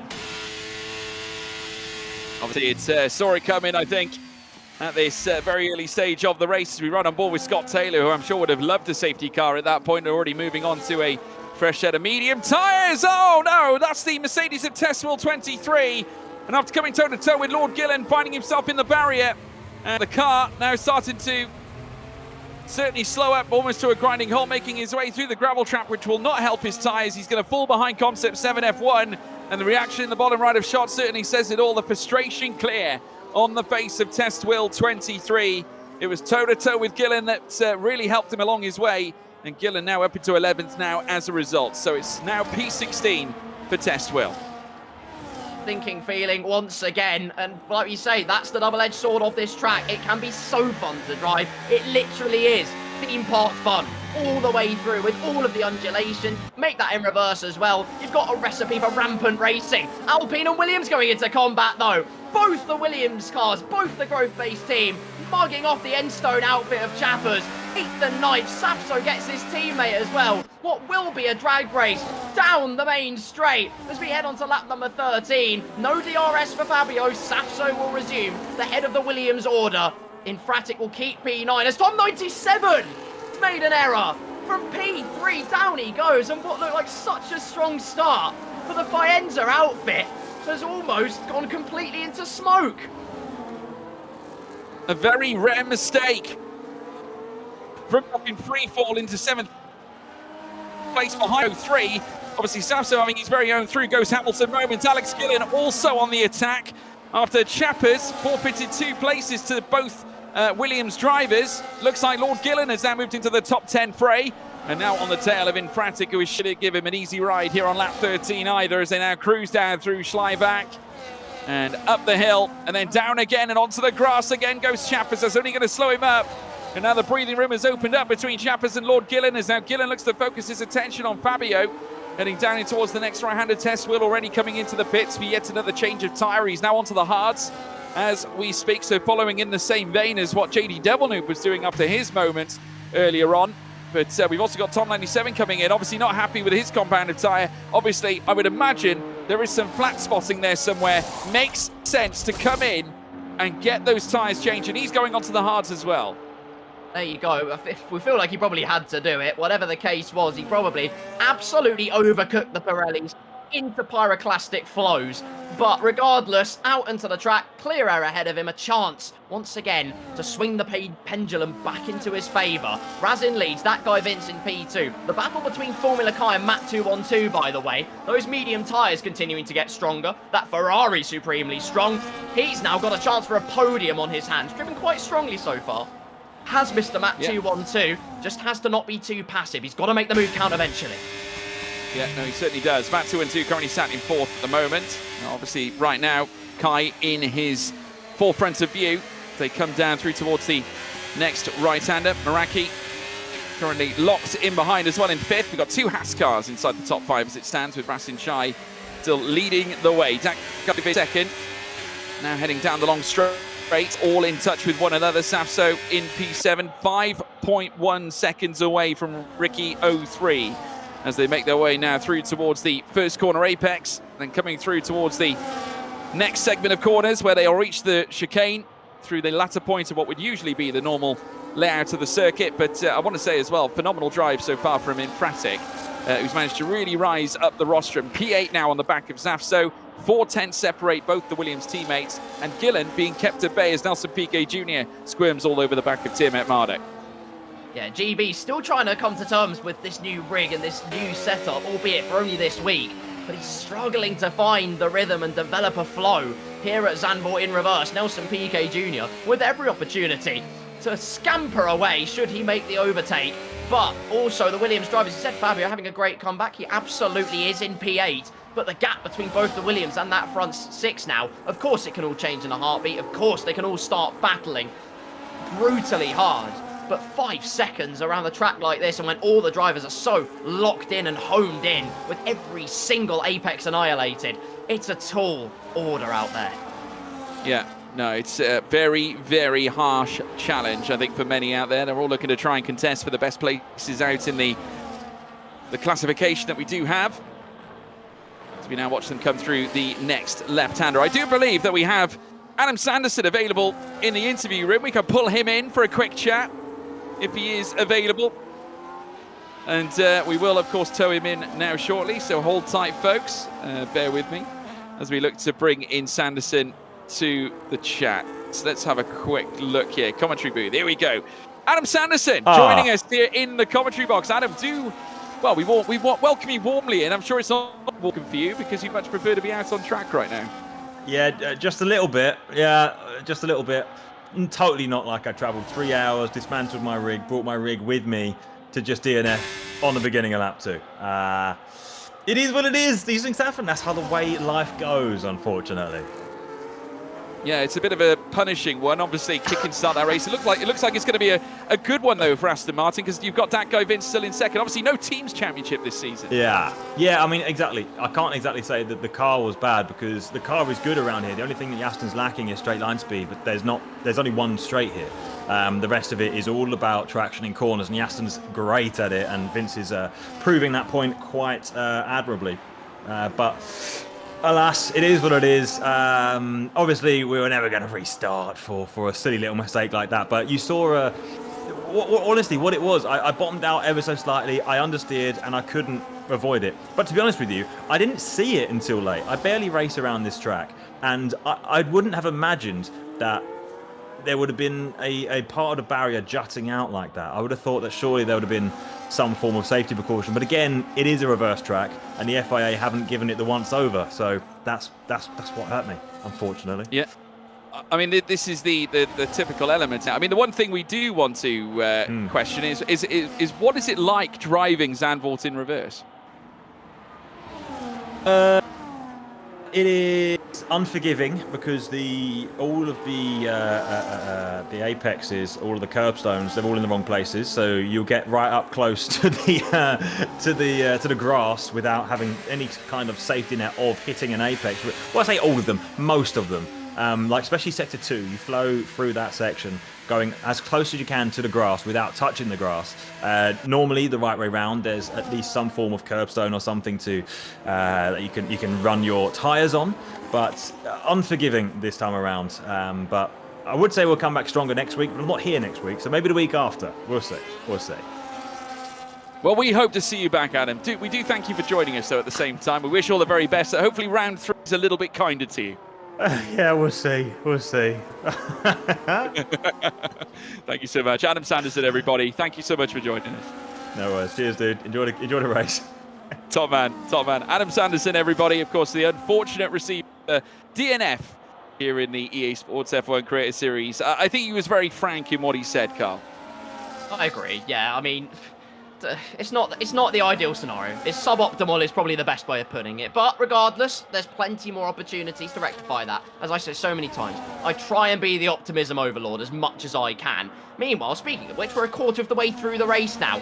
Feels like it's gone a million miles an hour. Feels like we've gone 12 rounds with Zandvoort already. We haven't. There's been 18. And also, it's felt a lot longer than 18 laps because of all of that battling at the beginning. We saw that guy Vince peel into the pit lane, a bunch of others trying to make their mark. Matt 2 on 2 again, getting closer and closer to Formula Kai as the soft tyre runners start to struggle more and more. But he just can't make the move happen at the moment.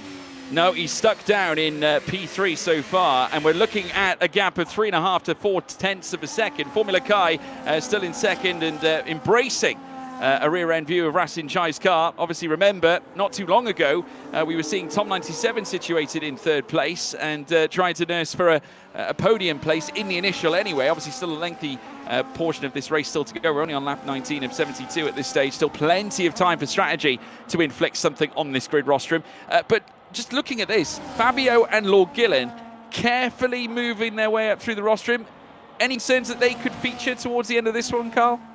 I mean, you never know. At the moment, as things stand, to make up a 5.7 second gap and a little bit more, in the case of Lord Gillen, is a tall order.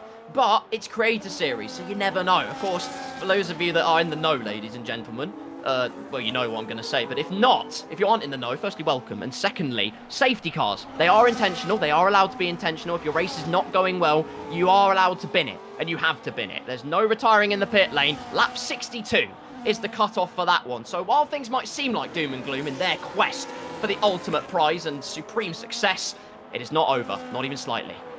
Well, we've almost mitigated the intentional DNF now, haven't we, with the loss of the team's championship. I mean, at the end of the day, the drivers are essentially, by and large, fighting for themselves. So there's no real need for the intentional SC.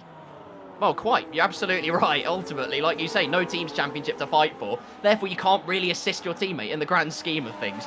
So it is literally, like we say, every person, every creator for themselves this season in the Creator Series. Obviously, if your race is going absolutely terribly and you can't stand it and you don't want to drive anymore, as Nelson Piquet Jr. finally overtakes Tiamat Mard GB. Who knows who's even driving anymore, but Nelson Piquet Jr. has overtaken somebody. Good job, you. But you're quite right. Intentional DNFs aren't really the play anymore. No, G-Ben 68 currently sat down in 10th spot with Nelson Piquet sat in front. Now that guy Vince are going to move all over the back and squirming all over the rear of the Kick Sabre as he now looks to swiftly move through up the inside. Now they're going to go wheel to wheel, and it's the dark green car against the lime green, and it will be that guy Vince who swiftly moves through into 10th place. Fantastic move coming into Hugenholt's box, and into the pits comes G-Ben 68. G-Ben 68 almost plummeting into the pit wall. That would have been absolute horror for the Kick Sauber team. That guy Vince proving that health is wealth. His tyres are in much better nick, and he's not just going to get one, but two in quick succession. As down the inside, he scythes on Nelson Piquet Jr. That guy Vince relishing the race conditions, although he locks up into the right-hander. How about that for a commentator's curse? Nelson Piquet Jr. not able to capitalise, so on he goes. Scott Taylor also battling away, gonna run rings around the outside of the McLaren man. They still duke it out towards the right-hander. Momentum changing with every single metre of corner that they discover. Sliding on the grass and on the power is Super Noodle Bagel, and is the birthday boy about to present himself with an opportunity. Round the outside goes the Mercedes Maestro of Scotty Designs, by the way, and into P14. Scotty Designs, I think, having some problems in getting past. I think Matt 2-2 now as a result of the pit stops being undertaken by our, was race leader, Rasin Chai. He's now into the pit, so is Formula Kai. So Matt 2-2 now with the on-track lead in this race. Ricky 03 into second, only half a second between these two, but then there's quite a gulf in between the top two, and Zafso down in third. Remember, that gap was 5 seconds not too long ago. It's 7.5 now. So in actuality, it's grown quite a way, and Zafso trying to put some work in here to try and narrow it down, but unfortunately over the last lap, well, certainly the best lap, to say the least, it was a 1:13.8 from Zafso. That's his best lap recorded, with Ricky 03 doing a 1:13.3 as of the last lap. In terms of what we're seeing on track now, Zafso's last lap 1:14.6 against Ricky's 1:14.1, but no one lapping faster than those on the fresh rubber. And I can tell you that guy Vince, his best lap a 1:13.2 and his last lap a 1:14.1. Meraki posting a 1:13.6 inside that last lap and has just gone purple in the first sector now. So Meraki, the fastest driver on track as we speak. Absolutely flying is the American dream. How about that? But equally, well, that guy Vince did manage to get Rasin Chai. He's down in P10, couple of seconds to make up, but of course he had to use 5 laps on his medium tyres to be able to achieve that. Rasin immediately dispatches of one of the McLaren cars. Into P9 he goes, and now he's going to eat into that gap. Absolutely chomp up 10th after 10th after 10th as the McLaren man of Nelson Piquet Jr. does peel into the pit lane. Rasin Chai across the line though. Is it a purple final sector? It absolutely is. A 25.3, a 10th faster than what Meraki has to offer. He himself is in DRS of that guy Vince. Those two are currently locked in behind Chappers. Yeah, net P1 is that guy Vince right now, and he's held his own brilliantly, but Meraki might have strategized his way into net P2 as it stands. As now we see that guy Vince moving up the inside of Chappers straight from the get-go, and now vitally enough for him, sticks a car in between himself and Meraki right now. So great move from Dakai Vince coming out of turn 9 and turn 8 as they now venture around this double left-hander before then moving in towards Schleivach. And then through the first, or what would usually be the first sector, then turned into the third sector. Meraki only 4 tenths away from Chappers and will surely make light work, seeing as Chappers is now on 22-lap-old medium tyres. Rasin Chai also now starting to move into this as well. Has got 4-lap fresher tyres than Meraki, so eventually those will come good. And Rasin could become the thorn in the side of everyone else in these net leader positions, as we now watch them come down through towards the final corner. And now, as Chappers comes into the box, Meraki will move on by into 7th, and Rasin Chai joining him as well, and is very nearly within DRS. Meraki just barely staying within DRS, as the gap very nearly flitted to beyond a second. Formula Kai into 9th, Tom 97 into 10th, as Chappers continues his pit stop, as we are now on lap 24 of 72, and Gillen dropping back.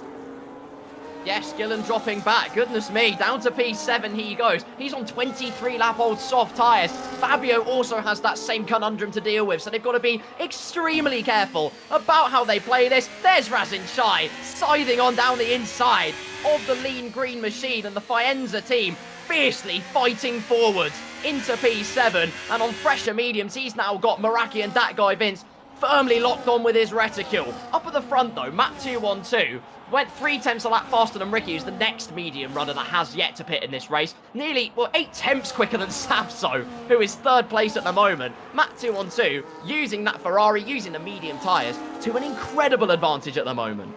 He's doing a great job. 2.6 seconds up the road as Ricky comes into the pits now, so that will extend to Safso. Ricky, of course, just leaving those 23-lap-old medium tyres, so it will be a move on to the hards now for Ricky 03, as now that guy Vince moves up to 4th, and Meraki joining him as well into 5th, with Rasin Chai and Lord Gillen also doing the same. But now as they start to move back into where they were previously, Matt 212, Zafso and Infratic, essentially the only drivers aside from Alex Gillen and of course the McLaren of Super Noodle Bagel, the only ones not to box so far. So how do they pick their spots now? Of course, Matt 212 with a 9.8 second lead advantage. He might have to respond straight away, Carl. I think he might well have to, and I think, well, to be honest, there's every potential to goal hang for a safety car, a brief yellow flag through what is the end of Sector 3 and the beginning of Sector 1. Nothing doing, though. I think it's the Mercedes of Tespil with a little bit of a problem, but he carries on his way. No, Scotty Designs with front wing damage, the birthday boy with a moment to forget. But I think, like you say, Matt 212 might well have to respond straight away, unless Ricky has come out of the pits in P10. He's on a new set of the hard compound tyres, and he will have the pace. Tom 97, who I've been watching, who's on the older hard compound tyres, 11 laps old, is consistently doing mid 1 minute 13s. That's a few tenths quicker than Matt on those older mediums, even so. So, like you say, he's got to think about it. He's got to make it count, because if he goal hangs too long, this could really hurt his race. It's Gillen into the pits. Well, he has obviously grown. The gap is now 10.5. So if anything, he is gaining time on, ahead of Zafso. As we now watch Chappers on the tail of Scott Taylor right now. Lord Gillen into the pits finally for his tyre change. And this will be, of course, his first tyre change of the session. Now Chappers looks to swiftly move past Scott Taylor and does so into 10th place now for the Alpine. As now Rasinjai Maraki go wheel to wheel, and this is over. Essentially net P2 in this formation, and Rasinjai moving, or at least retaining P5 for now as Maraki looks to go on a full assault. And Formula Kai 6.3 back, so you're looking at now between that guy, Vince Rasinjai and Maraki, as it stands, should all the pit stops now be accrued, they will be effectively your top 3 in the classification. There you are. That guy Vince, Rasinjai, Maraki, all putting their foot to the floor, and all of them benefiting beautifully from it. Rasinjai relishing the challenge of reverse Zandvoort as we see Safso just go a little bit wide into turn number 1. Again, a yellow flag through that final corner. I think I haven't seen a yellow flag not come out round that corner, no matter what conditions we've been in. So a little bit of an interesting one. Again, Matt 212 growing that gap by about 8 tenths of a second. To come back to a point I was talking about earlier, because I didn't really explain myself that well. Matt 212, oh, goodness me, Super Noodle Bagel with a spin, and that's out of Hugenholz's block, and he's beat on the curb. Massive problems, but he does manage to worm his way out of trouble, and no expected virtual save. Well, there is a question mark about it. Super Noodle Bagel still with a decent disposition. He carries on, peels into the pit lane. And, well, how about that? As soon as I was talking about strategy, potentially, perhaps it is a virtual safety car. It is, now I think. Matt 212 has a great chance. Well, now's the right time to box. If you're Matt 212, you must respond now under the VSC. Surely he has to, if he wants a chance at least retaining something and get an advantage perhaps over Ricky 03. And he's not far away from the pit entry either, Carl. This is a great chance. Oh, no. Yeah, it's a full safety car, but Matt 212 with a drive-through penalty for speeding under the VSC. So now that advantage is null and void. Oh, we sung his praises all the way until now, and what a way to send that dream crashing down to reality again.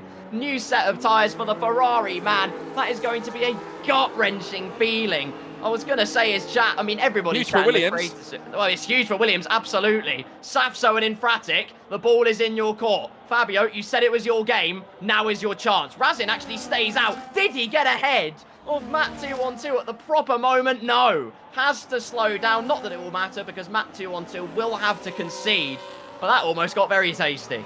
But he, of course, can't serve that under the safety car. That's another problem as well for Matt 212. So that's double punishment for the Ferrari driver. He won't be able to serve that drive-through under the safety car. So he's going to find himself toppling down the order under green conditions, and will probably, by and large, find himself at the back of the field when we go green again. I mean, talk about going from hero to zero. Lord Gillen is going to have a field day on his clip book. For those of you that know, you will know. He will have a field day, and you will know why. But lap number 28, what a scenario. It's felt like a million miles an hour already. And we've got our presenter coming through saying the drive-through is very, very questionable indeed. Regardless, that is what the racing gods have dished out. Matt 212, who would have been our net race leader, well, bows out. bows out of what will be the lead of this race when he has to serve his drive-through, like you say, George, under race conditions. Lots of people staying out, lots of people trying to take advantage of the fact that they pit relatively recently, but otherwise, eyes on those who've been able to gain that advantage during the pit stop. Williams, now's your moment. Oh, and we've lost Scotty Scotty as well. Scotty's gone as well at the same time. More drama here in the Creator Series, and that was done under the safety car at the same time. Joseph Black, I'm going to bring you back in, of course, resident presenter of our show here today. Give us your thoughts. What are your thoughts and feelings of the race so far?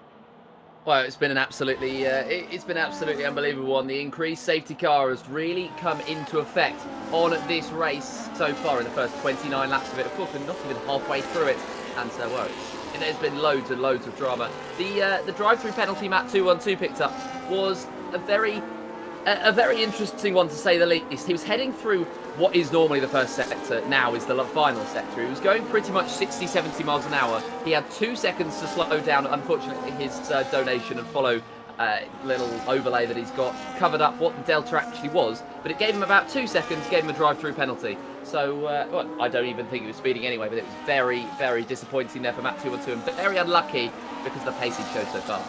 Yeah, I mean, that could have so easily led to a position where he landed himself into the lead of this race. He had that on a plate. Now finds himself okay at the lead of the race right now, but of course has to now serve the drive-through penalty, and he must serve it within a certain number of laps. And obviously, with the grid now being so close all of a sudden, it's going to drop him hand over fist down to the back of the order here, Carl. It's the worst possible feeling, like I say. I mean, you've done all the hard work. Lady Luck has been on your side, and then she slaps you across the chops with a drive-through penalty. It's the worst possible feeling, and that field will be compressed. It'll be down pretty much all the way to the back of the field, if not even further off, being within that slipstream range. Of course, it's only lap number 29. There's plenty of time for things to change, plenty of time for Lady Luck to turn her head favourably and look upon Matt 212 with good grace. But at the moment, it's a tall order. It is a tall order. I've said that so many times, but that seems to be the way. Razin Chai, the man we're highlighting so far, the man with complete confidence around this track, it seems. Well, ball's in his court. We'll see what he can do, but he is on those medium tyres. Equally enough, also a great position for the two Williamses to be in as well. Obviously, they had to double stack under the safety car, but I don't think they'll worry too much because they could have lost a great deal more had they did not have the safety car at all. Obviously, they've got Zavso now in P6, Infratic in P9. Big points could be going both their way should this continue. And bear in mind, Zavso 6 to 7 tenths now behind Ricky 03, and will be a lot closer, I'm sure, when the safety car is announced to be coming in at some point through the course of the next couple of laps. We could even see it coming in this lap. We'll of course update you as time draws on. Generally, you tend to see it as you make your way through around the turns 8 and 9 segment, and they tend to drift slowly down through towards turn 10. But obviously, we're going in reverse this time, so it might not be the case as we now peel out of said turns 8 and 9. And now coming up through turn 7 this time in what would be the normal track layout. But the safety car out for the first time here in this race. It's been action-packed. And a Ferrari may sit at the top of the tree for now, but it's all going to fall apart. We have got confirmation the safety car will come in this lap, so it's now all on Matt 212 to bring them down to Delta and manage the pace until we go green again. We're right on board with Razin Chai, who has had a fantastic run so far and is looking set to continue his great run after achieving a second place last time out at Baku, and looking to go one better this time after achieving a brilliant pole position in what was, in his entire history of racing in the EA Sports F1 Creator Series, his 18th pole as a driver in the championship. As they now come down towards the final corner, it's all going to come down to Matt 212 to get them back underway now as they come through the final corner here at Zandvoort, spinning up the tyres, and they'll put pedal to the metal for the second time in this race now. And here comes Matt 212, but under fire already from Razin Chai, who's going to look to get the move one and done straight from the get-go. Could not quite find the avenue. Matt 212 defending really strongly is now Formula Kai, who's now ahead of Top 97, looks to try and also brush his way through. He's going to go wheel to wheel also with Razin Chai, who is caught unawares. A lock-up from Matt 212, and now it's side by side between Razin Chai and Matt 212. The Faenza car meets Maranello, and Razin Chai leads as we go green, but in down the inside comes Formula Kai, who will now swiftly move through into second. The Ferrari dropped down 2 places here on track. Yeah, clearly it's chipped away at his confidence as well. Didn't have the greatest restart at all. Razin immediately picked his pocket, and I thought it was almost a dodgy defense. It was so close to being not enough room left into that first chicane, but he's done what he's needed to do. Fabio makes his way into P8. He's on those medium compound tyres, though. Whether they can make it to the end is another question. He did 27 laps on the softs, so there could well be a surprise to be sprung yet. To give you an idea of people who are on those new tyres, Matt 2-on-2 is one of them, but Tom 97 goes through because he has to serve his drive-through. Does the Ferrari man, and now we'll see that sinking feeling into effect. If he sped into the pit lane, that would have been a very mouldy cherry on top. DRS enabled, and here comes Safso. That would have been salt in the wound, Carl, I think, if that was the case. Obviously, misery for him. But Matt 2-on-2 now coming through the pits, and indeed he will move to the back of the grid, or the back of the field, the back of the classification, as we're currently seeing it. Safso now up into 4th, having a great race, and on the fresher, hard compound of tyre. Of course, moving on to that compound, much like his teammate did in Fratic, who's currently operating in 7th place, and on the tail of that guy Vince. They have got points here to fight for, have the two Williams drivers. They now beckon their way through towards the double left-hander before then looking to swiftly move back uphill through towards the Schleivac corners. But at the moment, Rasin Chai building a gap of 1.1 seconds, now breaking a second on Formula Guy, and Tom 97 1.6 back. The top three are stringing out, Carl.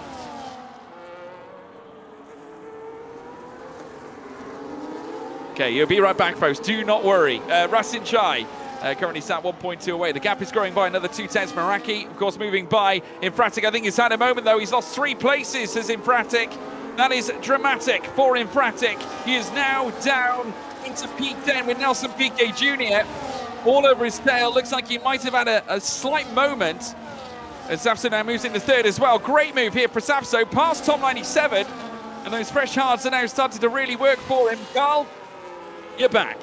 Oh, I am back. Great move from Safso, doing exactly what he needs to do on those new tyres. It then falls to Ricky and co. Ricky on slightly newer tyres. That guy, Vince and Maraki, pitted again under that safety car, so they've got a great chance of making their way up the order as well. Safso with that all-important clear air, though, about 2 seconds behind Formula Kai to try and make up.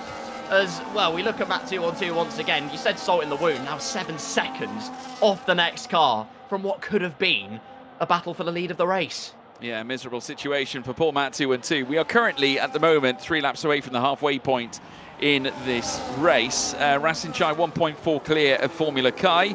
Safso, after making that fantastic overtake on Tom 97, now just 1.9 away from Formula Kai. If he can start knuckling down and utilising that fresher hard tyre rubber, he might be able to find himself on the back of the P2 sitter and effectively battling for maybe more than just P3 on the podium for now. Of course, we should have one more stop in this, you'd fathom. Can't imagine they take the hards all the way at the late stage. They might choose to venture onto another set of soft tyres. Oh, Ricky 03 into the gravel and into the barrier. You can see the end plate there just sat on the surface of the gravel as he makes his way out of the trap, and now back onto the tarmac. It is P15 for Ricky 03 now, and that is a tragic way to lose those places. From the almighty ascension to the depressing descent for Ricky 03, it can happen. You can bottom out on that outside curbing for what is now turn number 2, and it happened in dramatic fashion. Down to P15, no front wing. Ladies and gentlemen, Matt 2-on-2 will have just gained a place. Scott Taylor in concept, though, going to battle because massively through the gravel, and off goes Scott Taylor into the barrier as well. 2 full foul in quick succession, right to the bottom of the pecking order. Huge drama on lap 34. Life at Maranello just gets harder. Matt 2-on-2 rooted to the rear already, now joined by fellow Ferrari driver Scott Taylor. And you can just see the surprise reaction on his face in the bottom right hand of screen, folks. Tim Emarduk also moving past Infratic at the same time, and now that places his car, the Kick Sauber, into P8. Of course, both GB and Tim Emarduk working together inside the same car here today. Fabio losing out, and therefore, after having a gargantuan run on that fresher hard tyre, it's all falling apart for Fabio, but he's trying to whittle his way back up through the order. Remember, he was P10 for a short time. As we now take a little brief look, I think an attempt of a replay, on part of our team behind the scenes. We will be bringing you back to the main screen action very shortly, folks. Rasin Chai leading the way, 2.5 seconds.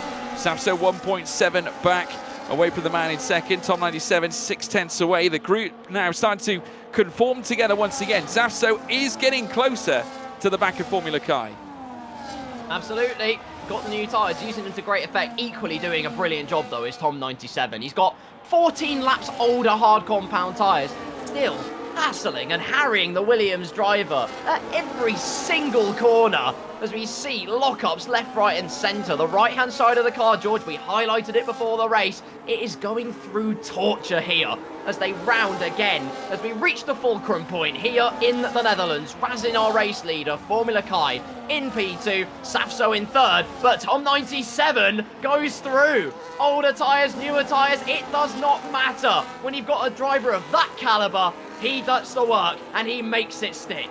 Just to illustrate it, 22 lap old hards. That's the tyre compound that Tom 97 is embracing at the moment. Safso on 8 lap old hard tyres as it stands. But we still have all to play for right up until the checkered flag. We are at the halfway point. Plenty more racing to be had. And surely Tom 97 is going to have to box before Safso does again anyway. And we'll wait and see as to how that's going to unfold. I'd imagine Tom 97 likely choosing a set of mediums towards the end. If he's got a set, Carl? You would have to think so, yeah. I'm not sure, because usually they go for the harder allocation. As George, here's a replay. Well, we'll take a look at this now. I mean, I'm not sure whether Joseph Black wants to weigh in on this. Joseph, what's your thoughts? Well, it was just this is the drive-through penalty that Matt 212 received. You can see him going at about 70 miles an hour when he does pick it up, and it's very unfortunate there. But yeah, it's disappointing for Matt. But there's still he's got the opportunity within the DRS to build his race back up.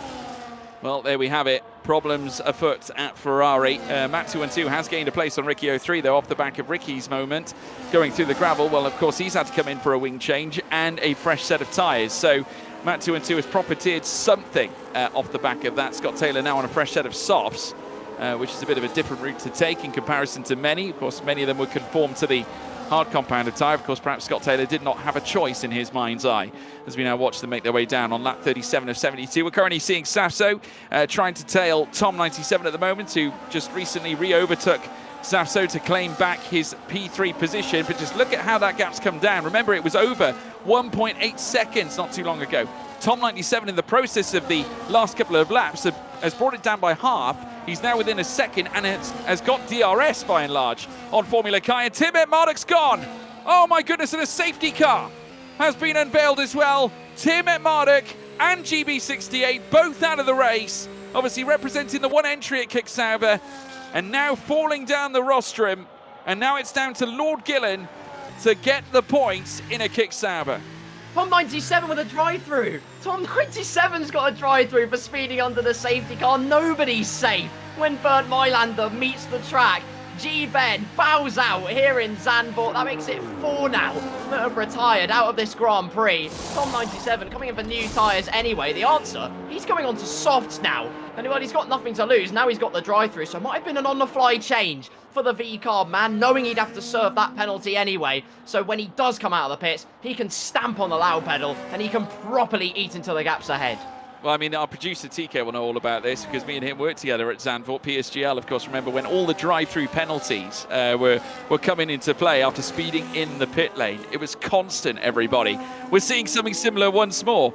And I have to tell you, it's bizarre. Tom 97, one of the most experienced league racers you'll ever meet in the Creator Series, in free fall, folks, has come in for a tyre change. Well, he's going to lose a lot more than that now, and is surely going to move to the bottom if we know from what we saw from Matt 212. Remember, had that lead for a short period of time.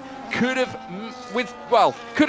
kept the lead had he made his pit stop under the safety car. But what did he do? Sped under the VSC, therefore received a drive-through penalty that he had to serve after the safety car came to an end. A miserable set of circumstances. The only thing Tom 97 can do is take that drive-through ASAP so he doesn't forfeit too much time. Safso's nearly just nerfed Formula Kai under the safety car. It's all happening now. Ladies and gentlemen, keep your eyes on the road. What is going on? But it's horrible again. Tom 90s, I mean, he has got that softer compounder tyre. That will offset the slight gaping wound that will emerge because of that drive-through penalty. For G-Ben, however, absolutely horrible scenes because GB had driven the entire race Up to that point, Ben was literally about to swap places with him, and he drops it out of the left-handers. We highlight Scott Taylor. And of course, this neutralises it for everybody, not just for the leaders. It doesn't just bring Safso and co into play. It brings Matt212 into play. It brings Ricky03 back into play. It brings this man also back into play. Lots of drivers not really loving the reverse Zandvoort conditions. But, again, the racing is neutralised. They have a chance to fall back in love with it. Now, the one thing I do want to quiz is that we have got 34 laps, I think, left until the end of this race. Rasinchai on fresh medium tyres. Now, surely those aren't going to get to the end. 33 laps on mediums. Also, 10th place Tom97 has gone onto the softs. So he's got to do 33 laps now. He's on the soft tyre. That's got to lead to yet another pit stop, has it not? I think for Tom97, yes. I completely agree. I mean, Fabio took them 27 laps, but he probably wouldn't have wanted to take them more than 27 laps. The mediums, I think, could possibly make the end of this race. I don't think the tyre wear is too drastic around Zandvoort. Not as drastic for some people as they potentially might think it is. So mediums have a good chance of going the distance. Soft tyres, though, tall order. That is putting it nicely.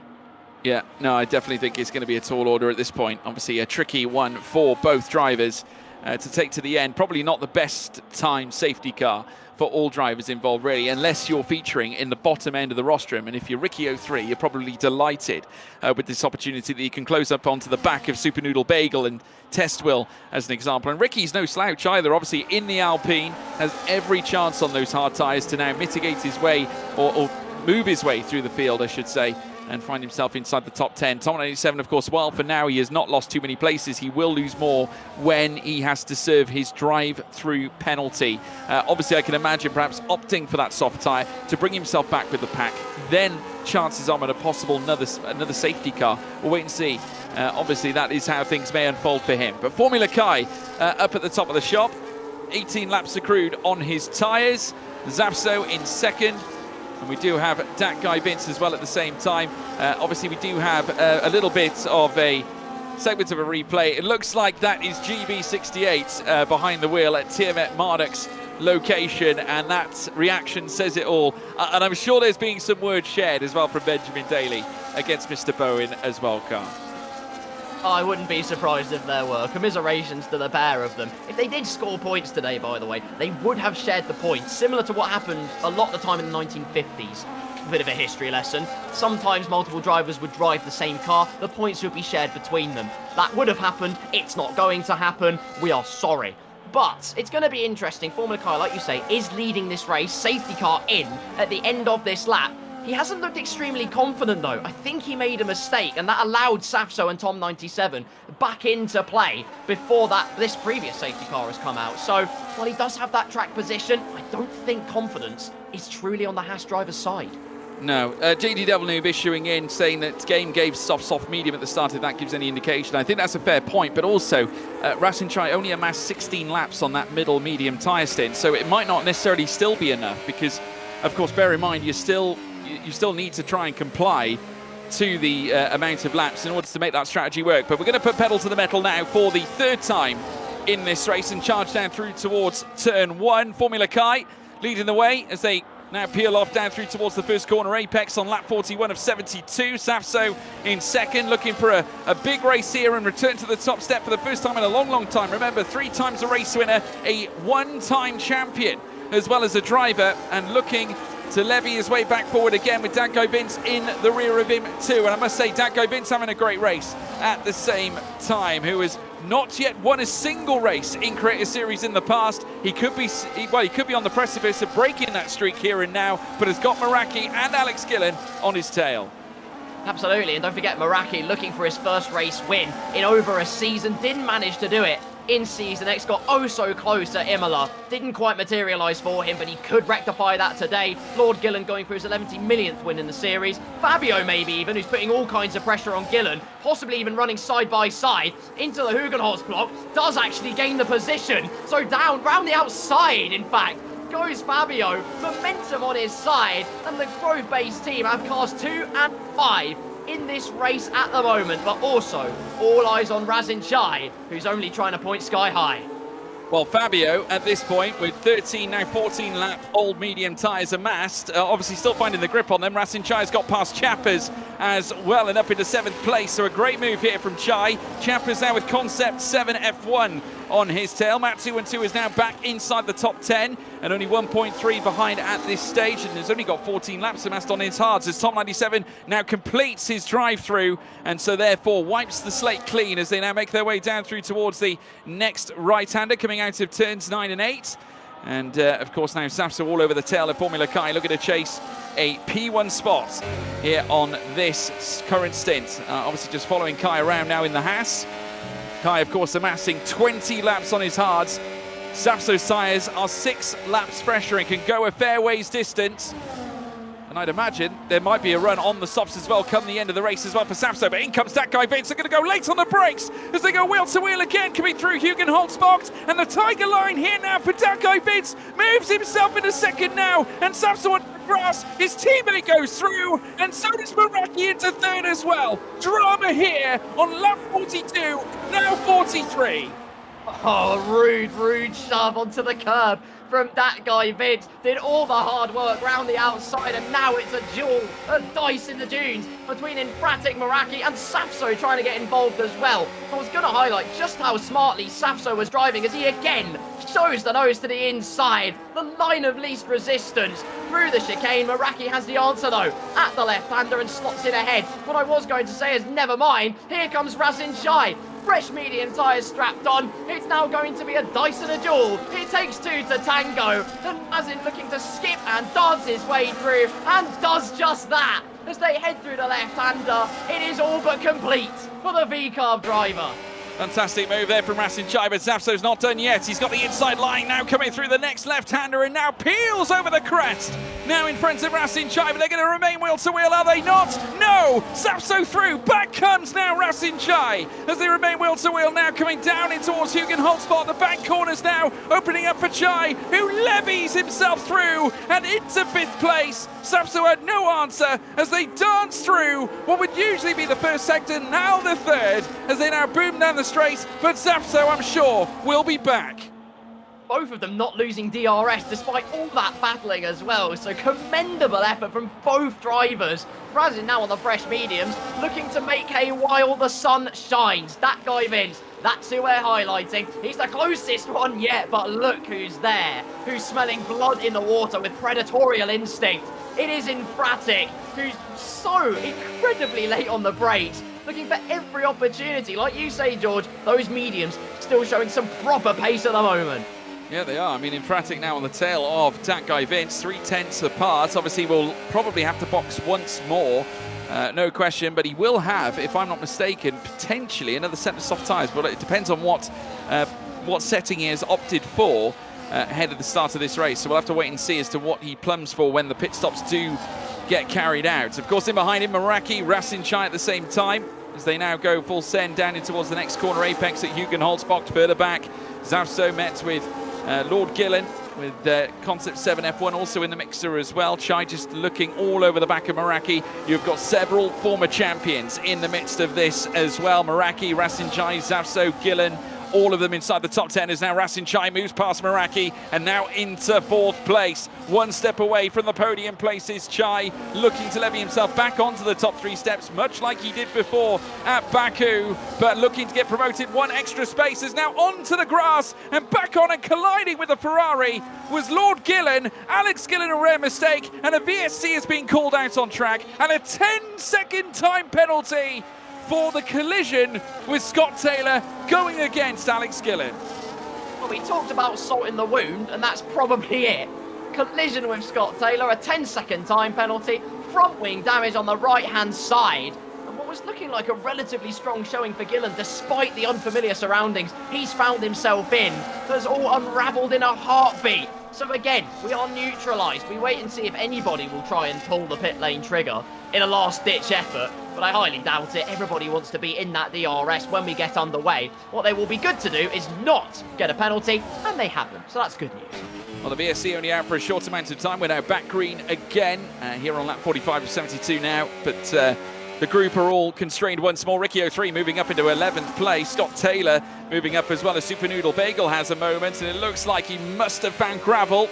Getting a little bit squirrely over the curbs as well. The grip failing Super Noodle Bagel as Scott Taylor now comes into the pits. And I do wonder whether the incident with Alex Gillen has left Taylor in a damaged state.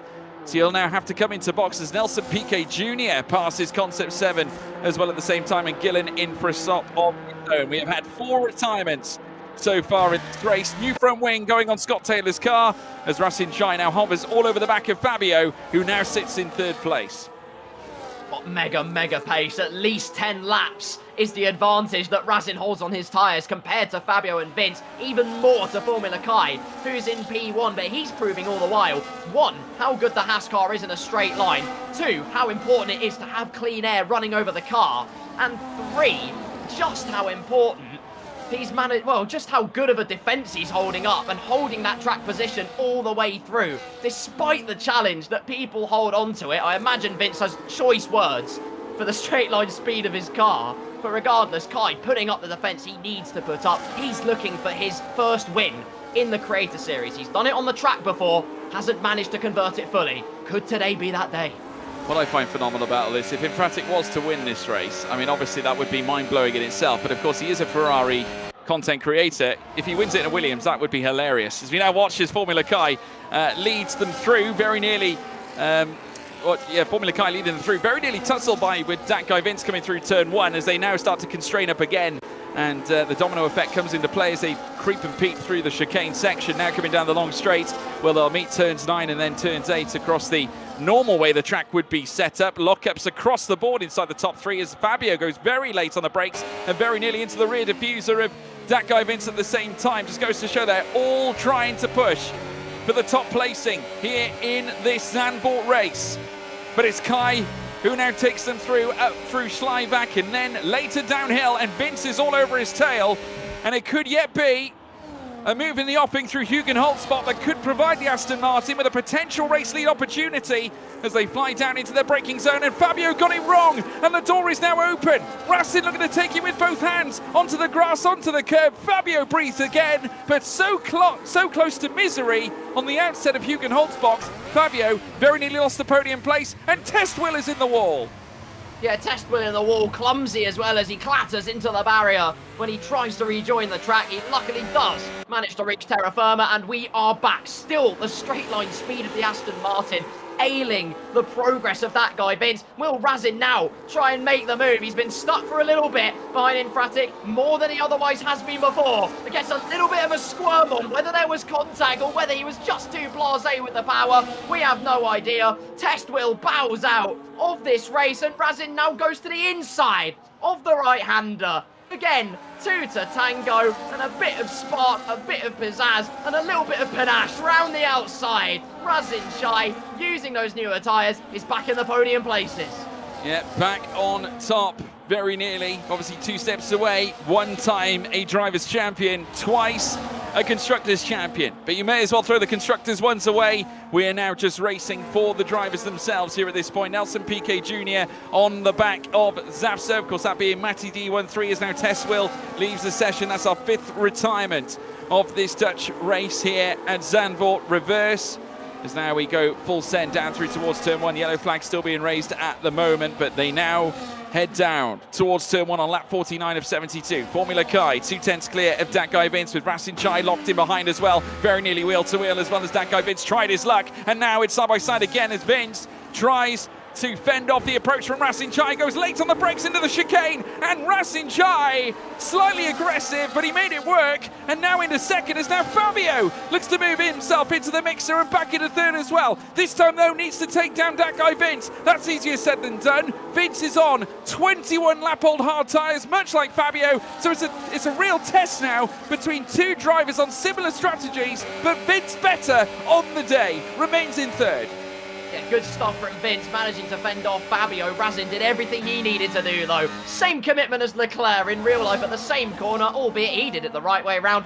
Razin Shai put it in reverse, doesn't matter. All points of the compass are magnetising to P1 on the road. I was rather surprised actually with the way that Vince approached that, because the straight just wasn't working. I thought he would have burnt elsewhere to try and force Formula Kai into a mistake to give him more of an advantage as we reach this point of the lap, what will be lap number 50 that we are on of this Dutch Grand Prix race in reverse. Razin has got a great chance here. He definitely does. He's looking all over the back of Formula Kai, going for the up and under almost. Now, it looked like for a brief moment it might have been some wing damage he might have sustained there, but I think it was just some minor debris. As now he goes late, he likes a move coming down to the chicane, does Rasin Chai. It has worked for him a couple of times. It worked on Fabio, at least it teed up the run coming down through towards turns 9 and 8, as now we run on board here with Rasin Chai. Again, positioning the car in all the right places, Formula Kai, to thwart the efforts of Chai as they come down in towards the next left-hander out of turns 9 and 8, and now very soon they will rise up through Schleivach, and then it will be a run down in towards what would usually be the first sector. Tom 97 ahead of Chappers now as well. Of course, remember, Tom 97 moving on to the fresher soft compounded tyre. Of course, we've got approximately 22 laps remaining in this race right now, so a long way to go, and we should have more pit stops to ferry inwards as well. Formula Kai probably being one of them. He's got 28 laps amassed on these hard compounded tyre. Eventually he'll surely concede the place with Rasin Chai in behind on fresher medium rubber. Should make light work of Formula Kai. If anything, it would be smart for Chai here to get the move done on Formula Kai, because then Kai will probably defend for his life for second place, and then at least it will give Chai an opportunity to retain the lead, as now they go wheel to wheel now again, and it will be a battle between these two over the race lead on track, but Kai slightly feisty coming through the opening sector here on lap 51, but keeps Rasin Chai at bay. Bargy, it's in his battling nature. Kai putting up the resistance to Rasin Chai as much as he can, but resistance you feel like is futile only for so long. Kai is fast in the right places though. He's prioritising the exits of the corners, particularly that last corner where it is so paramount to get it on, and he keeps it box office between these two. No love lost, bit of bad blood, but it's absolute epic fun to see. More so than that, while it has a long way to go, there's a long, very chaotic caterpillar waiting, because there are 10 cars in this DRS train. The top 10, if anything goes pear-shaped, one of them could spring a massive surprise. Could well do. Kai and Chai still manacled together. Nothing has changed really though. The rear light flashing on the back of Kai suggests that the ERS may need a recharge. Of course, it was flashing on Rasin Chai's car as well as they go full send down through towards turn 1 once more, and again Chai right in the wheel tracks is now going to go for a very tight line coming through turn 1 and makes it work through the bank corners. Great move there from Rasin Chai, the lead of the race in the palm of his hand here on lap 52. 20 laps to go. That's how you do it. Rasin Chai exactly where he needs to be, and now he's just got to get down the road as quickly as possible. 16 laps is the advantage in he's not only got the softer tyre compound, but the newer tyres as well. Going wide through the right hander, probably not the greatest idea, but even so, he's got such an advantage to have. He's got to get his way down the road as quickly as possible. Generally, the Pirelli tyres are a little bit softer than last year. So again, they're on a softer compound. Rasin Chai will be quick. He put in a personal best in the first sector this time around with a 21.3. And now, of course, they're going to levy himself forwards. He is immensely quicker in that middle sector as well. Very nearly 0.5 of a second difference between Chai and Formula Kai in the middle sector. In fact, more like 0.4 difference, I should say. But it is very narrow margins between the latter 0.4 parts and the, should we say, the upper echelons of 0.4. But it is still Rasin Chai careering onwards. Has just posted a personal best lap as well of a 1:12. As now in comes Concept 7 F1 for a move up the inside on Nelson Piquet Jr. Matty D13 going late on the brakes to try and carry the speed, and does very well indeed to carry that as well around the outside without moving into the gravel, and therefore able to withstand the pressure. But still a chance here for Concept 7 to ferry his way forward, but now being met with Matt 212, who's keen to try and reignite his run inside the top 10, and will do so. He's got a nose in front against the Red Bull as he now looks to go late on the brakes coming in towards turns 9 and turns 8. The car from Maranello against the one from Milton Keynes, but at the moment the inside line here for the Red Bull in this case should help Concept 7 to carry the speed, ferry the car up the inside, but will it? No! Onto the grass and through. Oh my goodness me! Massive collision, and Ricky 03 was caught napping. He tried to go through the middle, thread the needle, and it didn't work. just wasn't enough space and wasn't enough time. Riccio3 again with damage to the front wing. Not nearly as severe as it was last time. He should be able to deal with it relatively okay, but even so, it's a conundrum he did not want to deal with. Tom97 did manage to, make his way to the back of the train. What would now be a 10 DRS car train again, because Razin Chai has broken out of DRS range of Formula Kai. It was a matter of when, not if. Yeah, and obviously another personal best lap on part of Razin Chai. Both he and Kai are currently lapping in the 112s. Obviously, Kai furiously trying to remain within DRS to try and protect his position in P2 here at this point, but I get the feeling it's going to be futile. Matt 2-2 ahead of Concept 7 F1 as well. Riccio3 stagnant in P10, but how much is that wing damage going to inflict punishment in terms of his raw pace out on track? Because Chapper's F1 is there and ready to pounce. Of course, fellow Alpine, but remember, no teams here this season in the F1 Creator Series, as now Lord Gillen makes his way around the track. Of course, remember, dropped down through the order as a result of a penalty as well. And now on the tail of Scott Taylor, looking to move past the Ferrari. Scott Taylor's going to make him work for it, though. And Gillen forced to remain in 15th for now. But it's Razin Chai who has now once again pushed himself to the, well, very nearly a second apart from Kai further back, and he's amassed 16 laps on those mediums now, so they should still be running really at the peak at the moment. Obviously, Kai on 32 lap-old hards, somehow digging out performances now. Gillen tries it around the outside and does pull it off here against Scott Taylor as they come down into the next braking zone, and Gillen ahead of Taylor into 14th. 2-on-2's got some pace on the other side of the Ferrari camp. A 1 minute 12.153 on 27 lap-old hard compound tyres, so still plenty of pace to find, even when you have that harder compound, even when the abrasion has been absolutely insane.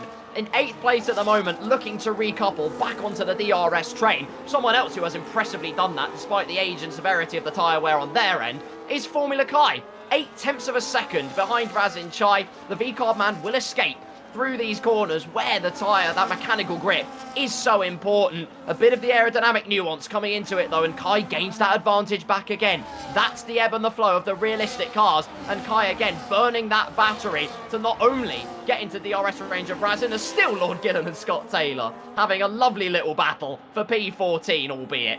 Absolutely lovely stuff, but he's not only protecting himself, he is able to just have a chance and a whiff, maybe at the end, of getting Razin. Yeah, every chance. Obviously, Chai still now unable to break that DRS. Formula Kai doing an unbelievable job on these very aged tyres. 34 laps accrued on that compound. He's the only driver in the 30s in terms of tyre age, and he's still on the tyres that basically are his second stint. He is still on his second stint right now. He is not boxed onto a third. And he's not alone. Safso's done the same. Obviously, he's done more on his first stint, therefore a little bit less on his current stint. And the same can be said as well for Matt 2-2 as the purple lap times start to come through. And indeed, this time it's Tom97 with a 1:11.9. That is a meteoric lap, and that was what he just did, crossing the line onto his fresh medium tyres. So if anything, Tom97 could be a thorn in the side for many come later on, because of course he's already boxed. My guess, he's expecting more cars to come in before the end, and that will thrust him potentially into the limelight here.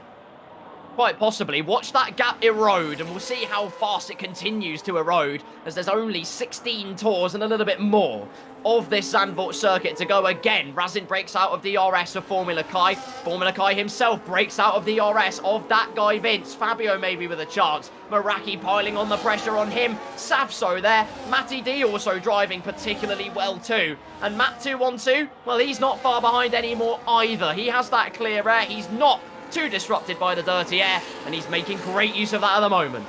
He is. Matt 2-2 there now, as we can just watch him making his way through the course. We've got Super Noodle Bagel moving ahead of Riccio3, so that's P11 for him. Tom97 a 1:11.668, another fastest lap that he's managed to accrue, and this could be a phenomenal story if Tom97 could undermine the issues from earlier on. He's managed to bring the gap down to 8 seconds, and those tenths are being shaven off by the minute as he looks to hunt down Riccio3 at the moment. His current gap to the leader is 20.6. That was 21.6 earlier on. He almost took out a whole second, well, nearly a whole second, 8 tenths in fact, over the course of the last lap. So Tom97 finishing really quickly.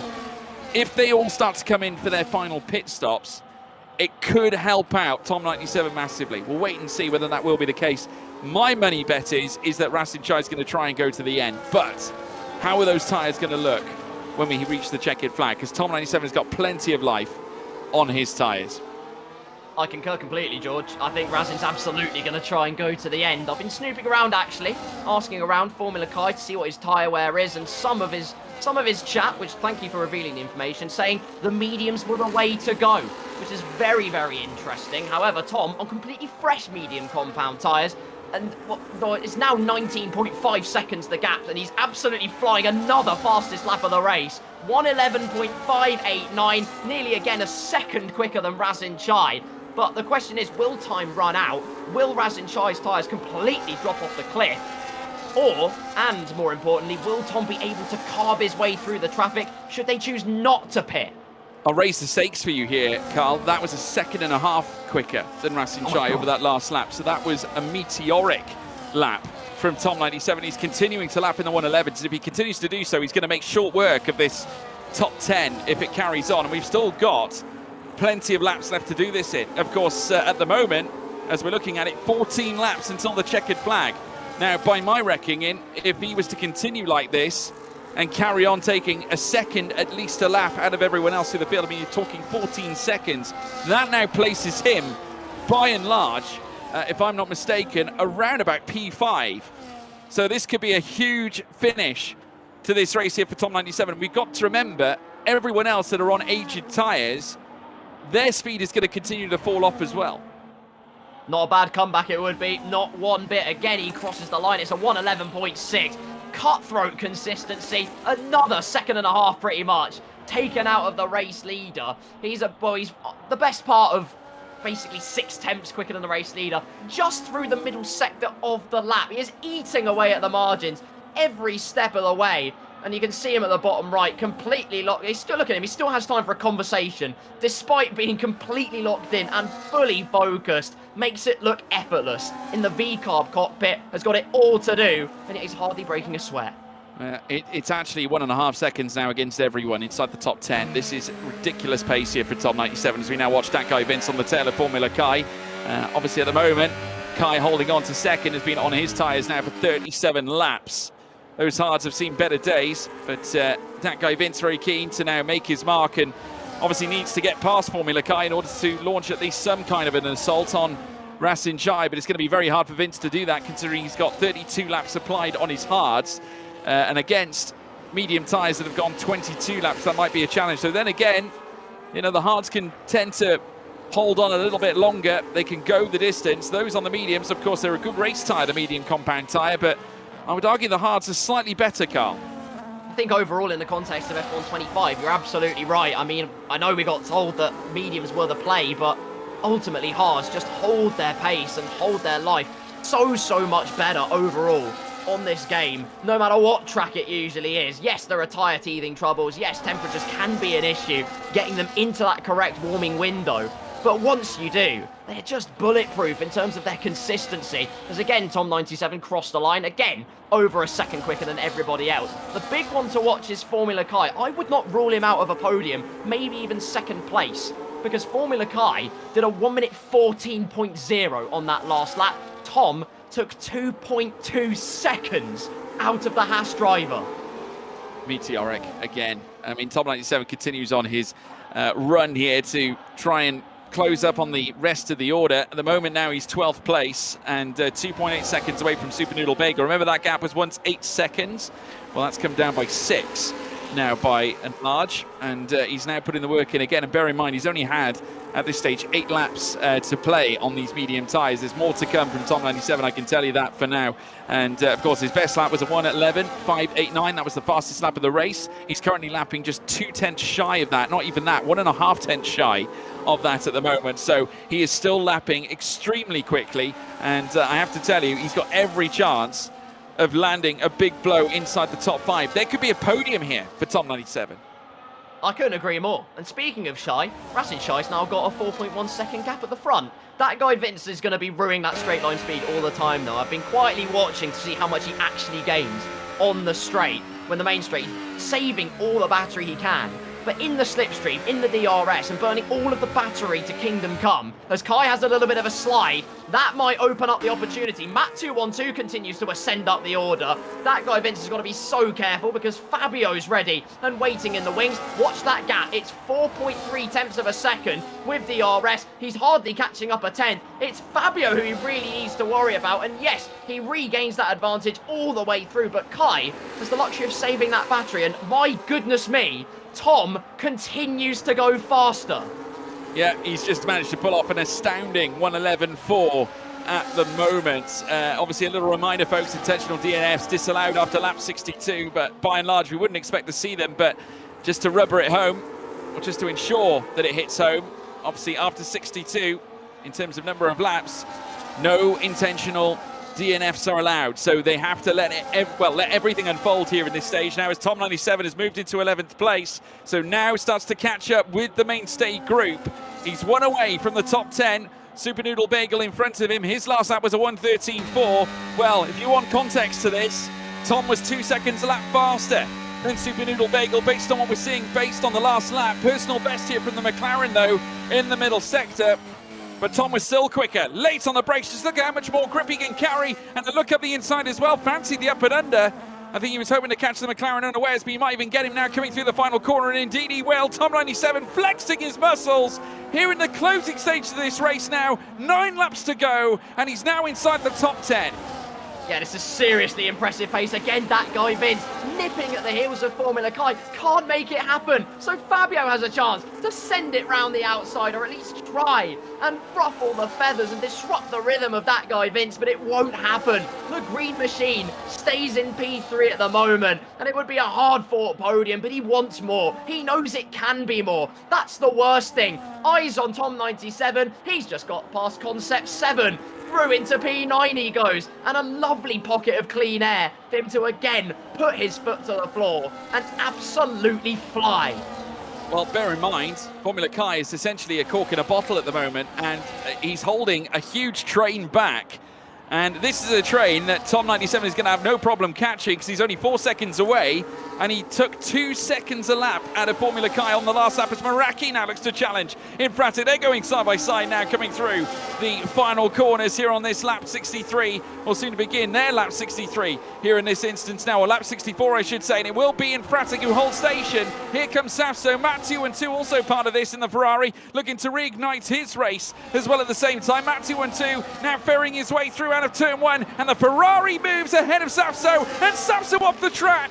My goodness, Safso, well, just absolutely making a meal of that one, and Tom 97 moving into 8th ahead of Safso now, and looking to hunt down after Nelson Piquet Jr. Place, right time. Tom 97 wasn't caught unawares like Scott Taylor when Lord Gillen made a mistake at the exact same corner. Again, bottoming out on that curb. Those two having a great scrap, by the way. They're constantly swapping out the DRS, just playing a bit of psychological warfare at the back of the field. But impressive battling between the two of them, nonetheless. Still, the battle's going on. That guy, Vince, has finally got his man. And about time he did too, because in P8, and 2 seconds off this train for P2 on the road, it's that man. It's Tom 97.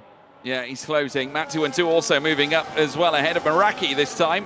And the Ferrari has got pace, and now on the tail of Infrati, we got a yellow flag out, and a safety car. My goodness me! So the gap that Razin Chai has built of 7 seconds has now come to an end. A great time for a pit stop, and Concept 7, Super Noodle Bagel, Chappers all coming in, Samso as well.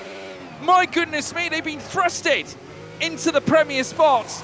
Right now, this is a horror show for the top 8. Even Tom 97, though Tom could come in on this next lap. This has ruined Tom 97's strategy, but this is great news if your name is Concept 7, Super Noodle Bagel, Chappers and Safso and Ricky, who can all come in and change their tyres. Great news for Lord Gillen and Scott Taylor as well, who'll be able to close to the back of this pack. In theory, if they make a pit stop, possibly not. But you never know. Stranger things have happened. Luckily, the leaders weren't caught behind the safety car. Razin was well past the first corner of the track, so they should be able still to get a free pit stop underway. It will be soft for everyone, completely neutralised, and that rampant progress we saw from Tom 97 just got a little bit trickier for him in his crusade to prize a podium place away. But surely he may as well not box here at this point, or will he not? I'm not quite sure. I mean, 12 laps amassed on his medium tyres. They will go to the end, but obviously they won't compare to how quickly those softs will get up to temperature and how quick they will be. And bear in mind, we're only on lap 65 of 72. I anticipate we'll probably have around 3 to 4 laps under the safety car. We could probably expect it to come in at around about lap 69, and then, or maybe even 68, and then we go racing for the final, what, 4 laps, Carl? Yeah, something like that. Wait, hang on. My goodness. Formula Kai's apparently been disqualified from the session for blocking the pit lane. Are we seeing that right? Or has something absolutely catastrophic happened? Kai has been disqualified for blocking in the pit lane. All of his hard work has completely been nullified. The man who put on a stern defence has just had his race brought to an end. Formula Kai, unfortunately, no longer will take part in this race. He has been disqualified, everybody, from this Dutch outing we have here at Reserve Zandvoort, or Reverse Zandvoort, I should say. Razin Chai on fresh soft tyres, still in the race lead, has got that guy Vince on his tail. Fabio with a great chance here of landing himself a victory here. Tom 97 up into 7th place. He's on soft tyres now. And they all feature still ahead of those that boxed onto the fresh softs before they did. So no real advantage to having that pit lane position as they make their way around. But everyone on an even keel pretty much. Fresh softs all round. And it's still Razin Chai who leads, but can he hold on? So many dynamics to settle, ladies and gentlemen. Razin thought he had it absolutely wrapped up. Huge gap at the front. Not to be anymore. Same age tyres. Tom 97 thought he was going to make light work of the competition. Again, not anymore. We are completely neutralised. And like you say, George, a great opportunity for someone to have a supreme result. Meraki, maybe, to take his first race win in over a season. Matt 212 could get a podium here today. Fabio for his first win. That guy Vince on the top of the rostrum. You just don't know how this is going to play out. Anything can happen in Creator Series, and I'm going to quote the GOAT, quite frankly. I will quote him. Anything can happen in Formula 1 and in Creator Series, and it usually does. It definitely usually does. Lap 66 of 72. 6 laps until we hit the checkered flag. It's Razin Chai looking to obtain his first win of the season, and indeed, if he does carry it out, it'll be a win number 10 so far in his history competing in the EA Sports F1 Creator Series. There's Tom 97 down in 7th place. He also has a great chance of moving up the rostrum. He has got Nelson Piquet Jr., also known as Matty D13 in front, Meraki in 5th, Matt 212, as well as Fabio inside the top 3. Now, what could you imagine if Fabio could pull off some kind of a result here in the closing stages to obtain his first victory in the EA Sports F1 Creator Series? What an occasion that could be, and not in a Ferrari. Of course, remember, a Ferrari content creator, and unfortunately for him, he could be set to take maybe a victory in Williams colours. Could you imagine the irony there, Carl? Oh, absolutely. I mean, I'd be very happy. I'm sure a lot of people would be very happy, but how do you celebrate if you're Fabio? If you are in that content creation position and you win for another team, maybe it feels a bit bittersweet. TK, our producer, says the game is the game. Well, quite frankly, I don't think he was referring to that, but the game is the game in terms of Fabio taking a race win. So that's just what he's got to do. We've been absolutely winding his neck in all evening. So, I mean, commiserations and apologies, but equally, what a chance he's got today. Yeah, he's got a great chance, and he can essentially silence the doubters as now we await to go racing again. Let us know in the live chat as to who you think is going to take victory here this time. We want to hear from you. Razin Chai will lead them through the final corners on this next lap, soon to begin lap 68. And it'll be all on him to decide when we pick up speed once more. The safety car in this lap. And I can already see plenty of names flittering into our live chats. Keep them coming, everybody. Let us know your prediction as now we come down through towards the final corner in what we would usually be turn 1 here at Zandvoort. But now, as they speed up, they once again put pedal to the metal here in this Dutch race. Now here at Zandvoort, Razin Chai leading them down through towards turns 1. Here comes that guy Vince also, but 5/10 back. Razin Chai getting a great getaway, and it could not be challenged by that guy Vince or Infratic, who, if in anything, is closer to the back of Vince than Vince is to Chai. Absolutely. Meanwhile, behind, Nelson Piquet Jr. looking to get involved, but it's Tom 97 I'm going to keep eyes on Safso running around the outside of Chappers meanwhile. That's a car dispatch for the Williams driver and his teammate, Chappers' teammate Ricky 03.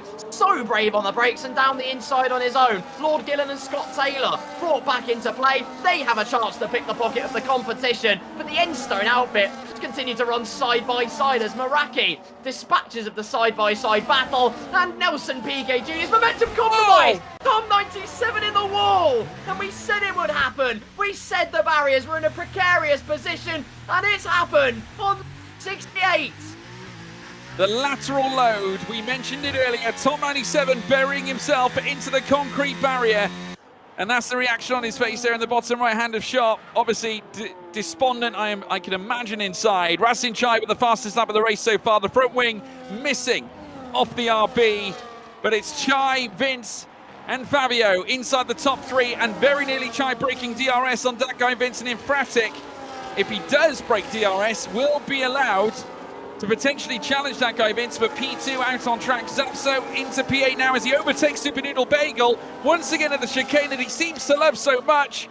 And Charles Leclerc-esque from Zapso, moving up into 8th place now, but 1.2 away from Concept 7, and through comes Ricky as well as he looks to beckon his way past Super Noodle Bagel and moves into 9th. Outstanding overtakes from the pair of them. Safso at the same sequence of corners. That's twice in 2 laps now. Lord Gillen just quietly making his way up into stronger points-paying positions as he continues his conquest up the field. Razin still holds the lead. That guy Vince has clawed his way back into DRS. Fabio's got a great chance here, but he needs to dispatch of that guy Vince nice and quickly. The Aston not the slipperiest car in the straight line by any stretch of the imagination, but he's got to make it count if he has any chance of challenging Razin in front.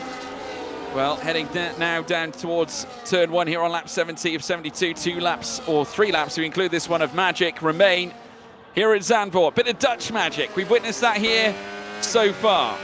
Running on board now with that guy Vince. Still being pursued by the Portugueser is now Meraki, Nelson PK, and Map 212's off. Oh no! Yet another unfortunate moment this time for Map 212, and Ferrari once again find themselves with 2 cars outside the top 10. More Maranello misery here at Zandvoort. It's another field day in the Alex Gillen clipbook corner, but goodness me, from 4th place, Map 212 on for such a strong finish. He had a simple goal, finish in the top 10. That's completely evaporated. Just over 2 tours to go of Zandvoort, and it's become a 3-horse race at the front. Razin, Vince, and Fabio. Well, I must say this. That guy Vince has done a great job of bringing that time gap right down to 5/10. It looked like it was going to go beyond a second at one point, but credit to Fabio staying with them at the same time. Nothing wrong with his pace right now. They've broken Meraki to 3.1 seconds, which offers a window of opportunity for Matt 212, or should I say Matty D13, I should say, also known as Nelson PK Jr. As Concept 7 F1 also closes in on the rear of them. Zapso also there has had a remarkable race. I have to tell you, Lord Gillen at the inside of Super Noodle Bagel, it seems, and has moved through into P9. So Gillen on the move and 2 seconds off Ricky, but is there enough time? We're on the penultimate lap of the race. So going through the inside again, he's loving the challenge of that sequence of corners. Outstanding overtake again from the Williams driver. It's P6 now on the road for PS1 Hagrid. Another yellow flag. Ferrari have had issues. Massive issues. And if it wasn't misery in Maranello already, that has compounded it tenfold. Well, just that is the cherry on the Bakewell cake here at this Dutch circuit. It looks like both Ferraris have met one another and find themselves, unfortunately, spinning together. Rasin Chai leading the way. 1/4 of a second between him and Vince. I just want to add, Infratic was purple in the first sector on this particular lap. He still has pace and chasing after the front 2 at the moment, who are dicing it out for the race lead. And it's all going to be settled here on the final lap of asking as they cross the stripe. And now storm down through towards turn 1, and now Rasin Chai could be at risk, because here comes that guy Vince on the outside now, going for the race lead. Here on the final lap, the Aston Martin pushing and shoving through. Chai might have no answer here. They tap, they wheel bang, side pod to side pod to wheel, but Vince takes the lead on the final lap of the race. There was ever a more opportune moment. Excellent from that guy Vince. Razin's not out of it though. To the outside of the right-hander he goes. And it's going to be a blockbuster cinema front row finish all the way to the end. Vince manages to defend for the moment. Again, Razin sends it. But time could run out. Vince has the track position at the moment. It certainly does, but we've only got a sector and a half left to run. Very nearly entering into the final sector now this time. And next up, Hugen Holtzbocht. Who's going to gamble? Surely Rasin Chai's got to. They're nose to tail, late on the brakes. The smoke now lifting off the soft compound of tyre, but that guy Vince set to make history here in the EA Sports F1 Career Series. Has never once won a race before here in this championship, and now he's about to break his duct. That guy Vince wins the Dutch Grand Prix here in the EA Sports F1 Career Series. A fabulous result, a fabulous move on the final lap to lift himself to the front of the order. Rasin Chai will remain in second for the second week running. After coming second at Baku, he's second again, and Fabio back on the podium once more as well at the same time. And Fratic lifting aloft 4 podiums now in his history in the Creator Series. But history here has been made. Rasin Chai, a winner here in the Creator Series for the first time, and has racked together his 4th podium, Carl. Absolutely. Vince, take a bow. I thought it wasn't going to happen. I thought he was too passive for so long, couldn't quite make the move stick. What a moment to decide that one. The final lap of the race. Boy, did he take his time. But he absolutely made it stick. Razin with 2 P2s in a row. He'll be absolutely gutted with that one. Led so much of this race, but Vince will absolutely lap up the adulation tonight. Yeah, incredible stuff. What a result for that guy Vince. Top set of the podium, ladies and gentlemen, lifting the winning trophy aloft. And I must say, what a race. It was a barnstormer from start to finish. Great advert for the realistic performance cars, I have to say, as long as it's managed correctly. Of course, we will take a look at the results now shortly, folks. You can just see some of the, also the mentions as well. Fastest lap for Rasin Chai. Driver of the day, apparently, going to Fabio. For good reason, I would argue. Most overtakes for Lord Gillen. Of course, he had to make his way through the field numerous times. Cleanest driver in Fratic, believe it or not. Can you believe that? Remarkable results. That guy Vince is your winner for the first time in the EA Sports F1 Creator Series. Rasin Chai finishing in second, in Fratic in third, and Meraki down in fourth, Sapso in fifth, Nelson Piquet Jr., also known as Matty T13 in sixth, then Concept 7 F1 seventh, Ricky 03 in eighth, and then we have Lord Gillen in ninth, Chappers in 10th, Super Noodle Bagel 11th, Matt 212 in 12th, Scott Taylor 13th, Tom 97, who ended up dead last, really, of the running cars after the crash, and of course we lost the rest of the rostrum. They were all retirees. That was Test Will, Tim Etmardick also with GB68 driving, Scotney Designs, by the way, JD Devil Noob, Adam Sanderson, and Formula Kai, all retirements. So there we have it. A barnstormer from start to finish. It was a corker, Joseph. It certainly was. What an unbelievable race. Right to the line is when we take it, and we managed to get 73 laps around this circuit, the 72 in the actual race itself. And of course, that one restart that we had, but the tension that was built up was, well, it was exercised in full effect, and it was an absolutely incredible race. And, well, I think both those drivers who, in that first and second, both those drivers who were fighting for the victory thoroughly deserved it. Yeah, it was a brilliant race all in all. I mean, I definitely think that that guy Vince was a shoe-in from the very start. I actually said it prior to the start of us getting underway for qualifying that his race trim is better than his quali trim. And whilst he put on a great race stint today, his quality was great too. I think now that he's addressed both and both worked for him today, he managed to put himself in a position where he could attack for that overall race win. And it's happened. And he really did plan it to perfection. Left it till the very last lap of asking. Didn't give Rasin Chai a chance to, rebuff the attempt, and ultimately came away with the victory after the checkered flag. I mean, an astonishing performance. I think, arguably, Rasin Chai could have won if we didn't have that final safety car. That definitely would have gone his way. He already built a gap of 6 seconds, but unfortunately, under the safety car, everyone pitted, the deltas were gone, and unfortunately, he had to defend for his life. To quote our wonderful producer, Tom Knight, the game's the game, and to quote Carl, who quoted Tom, and, well, just creating quoteception. But that was, it is just a very, very good race all in general. Unfortunate then for Rasin Chai that he wasn't able to get that victory. It's another second place, just about.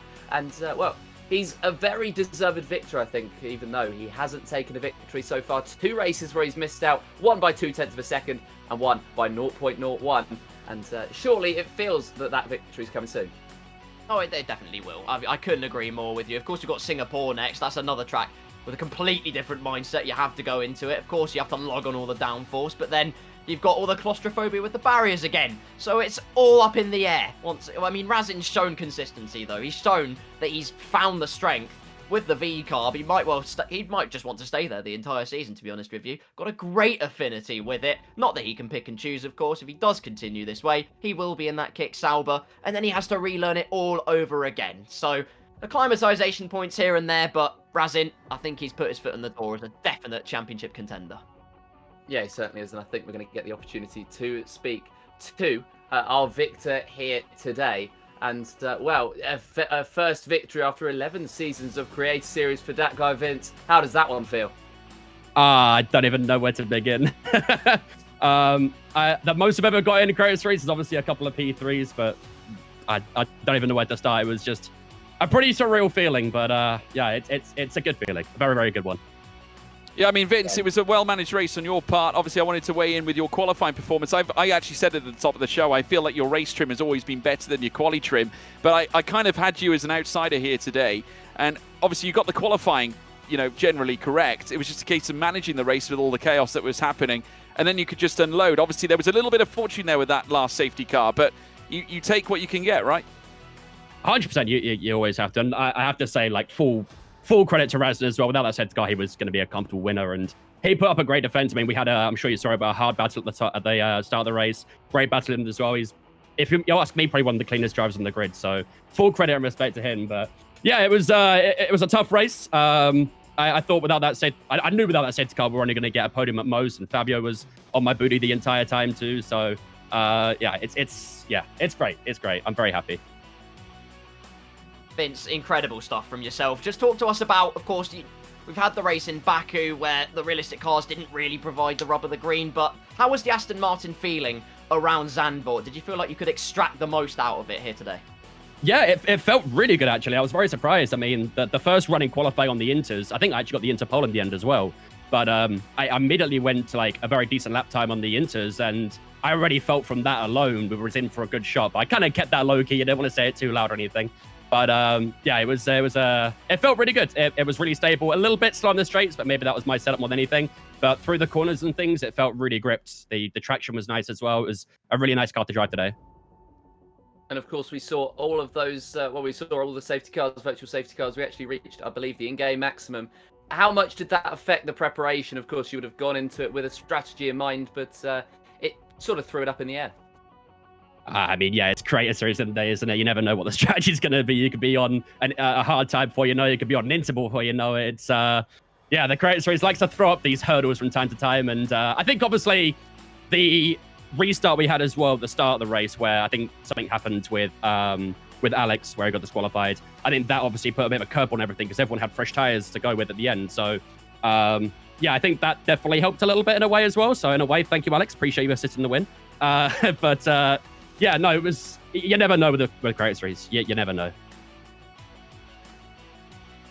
Well, there we go. I mean, honestly, I thought it was a blistering performance on your part, Zach Vince. I mean, obviously, credit to you for that. I mean, obviously, where do we go from here? Is that the cork removed from the bottle? Do we look ahead to future rounds and start seeing you frequent more at the top of the classification? Don't count your eggs, George. Don't count them. It's with how the series is releasing performance cars and things. I could be in a really difficult car next week, for example, and yeah, who knows? 1 week we could be in a good shot with a strong car, and the next you could be in a bad car and struggling. So we'll take it week by week, but we'll enjoy this moment and see what happens from next week onwards. Yeah, well, thank you very much for coming to speak to us today, Vince, and well, go and enjoy with your chat. And I'm sure you're going to be popping open something tonight, of course. A little bit of orange juice, maybe? I'll see what we've got in the fridge, but it might be a quick run to Tesco real quick if my chat can wait 10 minutes. Cheers, guys. Appreciate you. Have a good one. Well done, Vince. Well done, Vince. Thank you. Opportunity then to speak to the man who's missed out not just once, but this time it's 2 in a row by, well, combined less than 0.3 of a second. Razin, so close at the end. But do you want to just talk me through your perspective? Yeah, I mean, look, firstly, I said it then, I want to congratulate Vince, right? All the guys on the podium, Fabio, Matt 2-on-2 as well, especially, just unfortunate end. They drove amazingly today. Those guys did great. They kept with it. Obviously, I'm very much gutted. I had a really good race. I really enjoyed it. I went for the different strategy, did loads of crazy overtakes, great battling with Vince at the start. It's just unfortunate, this happens, the safety car comes out after you're leading by a quite good margin and you're guaranteed to win. It's just things happen. And I pushed a bit too hard on the restart and I made one small mistake. I burned all my battery, got Vince out DRS, and on that same lap I touched a bit of grass, which brought him back in by a few attempts, and then at that point I'm sitting on no battery for the remaining few laps. So yeah, that unfortunately gave him the run, but like I said, he definitely is over-deserved of a good performance and over-deserved a win in my opinion. Him and Fabio both. So I'm glad for him. I'm glad that he's so good at it as he should. But yeah.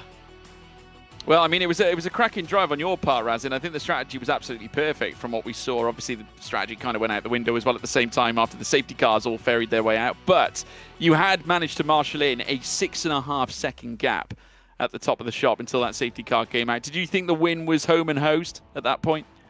Oh yeah, as soon as I dropped Kai from DRS and I saw that gap go up to 2 in 3 seconds. I think at the 3-second point I thought, okay, these guys are quite close, cars on older tyres, then the guys behind, if it keeps going up, it's in the bag. And there was only, 7, 8 laps then at that point. Tyres weren't too bad still. So yeah, very much was in the bag, and like I said, it drove a great race. So I'm going to be a bit gutted with it, how it ended, but to get ripped away in the last lap. But hey, like I said, it was a great drive. The journey matters the most, and some good battling and overtakes. Well, if there's something that I and probably we have all learned today collectively, don't touch grass.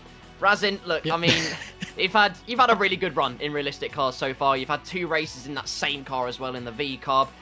How was it round Zandvoort? Have you grown more and more strong as you've had that consistency driving it? And if we get into Singapore and you are in a different car, will you feel like you'll be able to adapt to the challenge? It depends. I think I'm quite good at adaptability, but Singapore is not going to be easy. It's going to be, one of the highest downforce tracks. The likelihood is if I'm racing next week, I'm going to be in a kick-sauber. So it's not going to be an easy race at all, especially with the rear tire wear and the balance. So you have to make sure you line it up correctly. For today, obviously, I just, put on a setup and run with it. And yeah, it's a bit, the V-Cup's got one of the worst weight distribution, so it's quite bad in corners, but you can overcome it, doing stuff in the setup, so I just changed the wing levels and whatnot. But yeah, enjoyed it today. Wasn't too bad. I feel like I had a lot of confidence, which is the main thing. I think if I have confidence in the car, even if it's a boat, I can get it going. So next week will be interesting, see if I've got the confidence in the kick, because that's a whole different level. It has its advantages, it also has its disadvantages. Yeah, I mean, the confidence comes from not just the car, which clearly you have an affinity with, but also the circuit. I mean, reverse Zandvoort, I don't imagine it's something you've played much since the first week of release, but how was that circuit in comparison to the normal layout, and also in comparison to all the others? I was quite skeptical of it going in, because I thought initially Zandvoort reverse, from when I've seen people drive online, it tends to deliver worse racing than a normal Zandvoort. However, today, I mean, you guys would have seen on your side, brilliant driving for most drivers. A lot of side-by-side, the gaps are really close. There's difficulty dirt, yeah, but you can get the moves done, and I really enjoyed it. So yeah, I take back my criticism. It was a great race in the end, and a great track.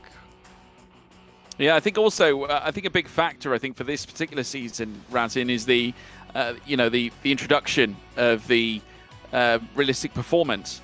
I think has made quite the difference, and I think it's quite a good system, because in a sense, obviously, the drivers that have performed well generally work with a slower car, and then those that perhaps struggle get the faster car. And then obviously we seem to have these crescendos then where drivers meet on track. It's a more competitive way of racing. Would you agree it's been the right step forward? Yeah, I mean, the first 2 races I think have delivered.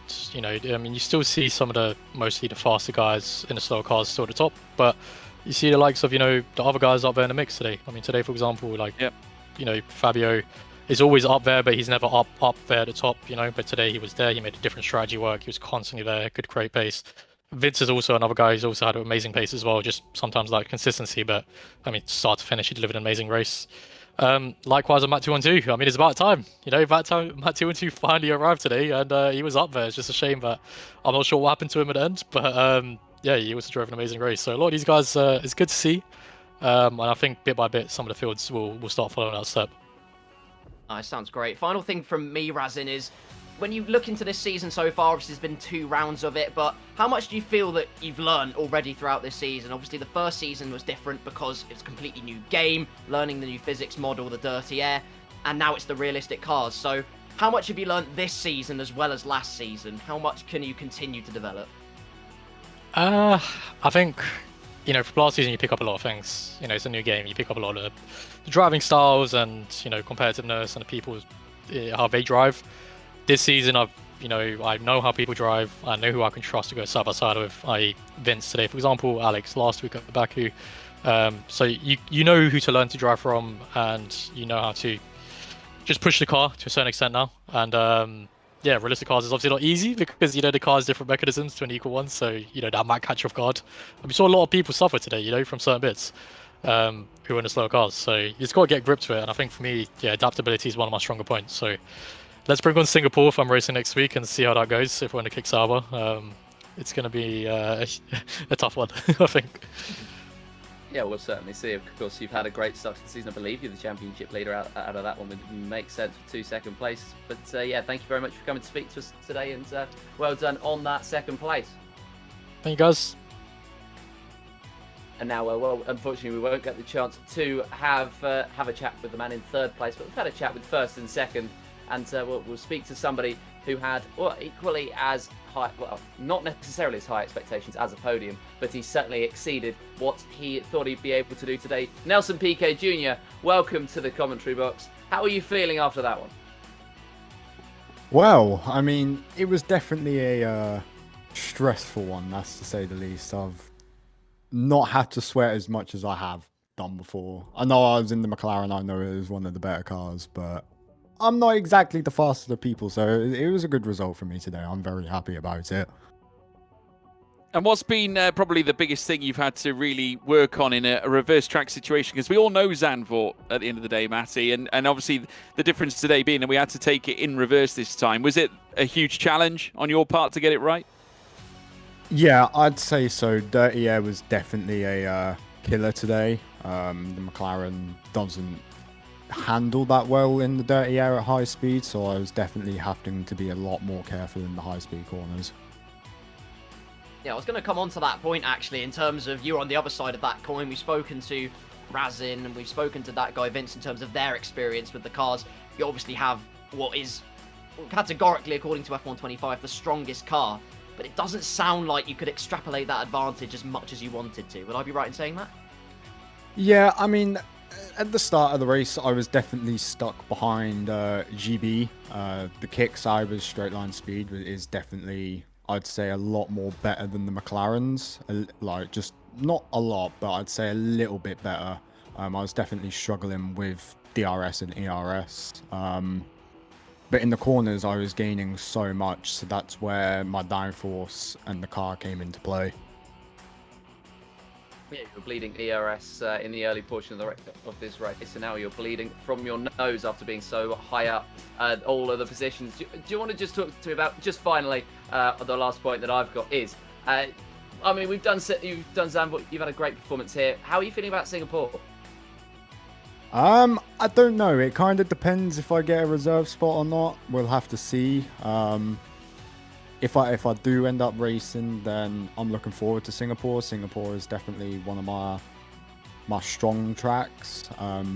But at the end of the day, it all depends on what car I get put into and I'm adapting to it.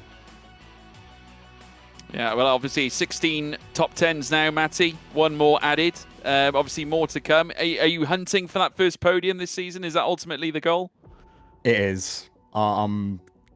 It's got to happen at some point. I can't end with it not.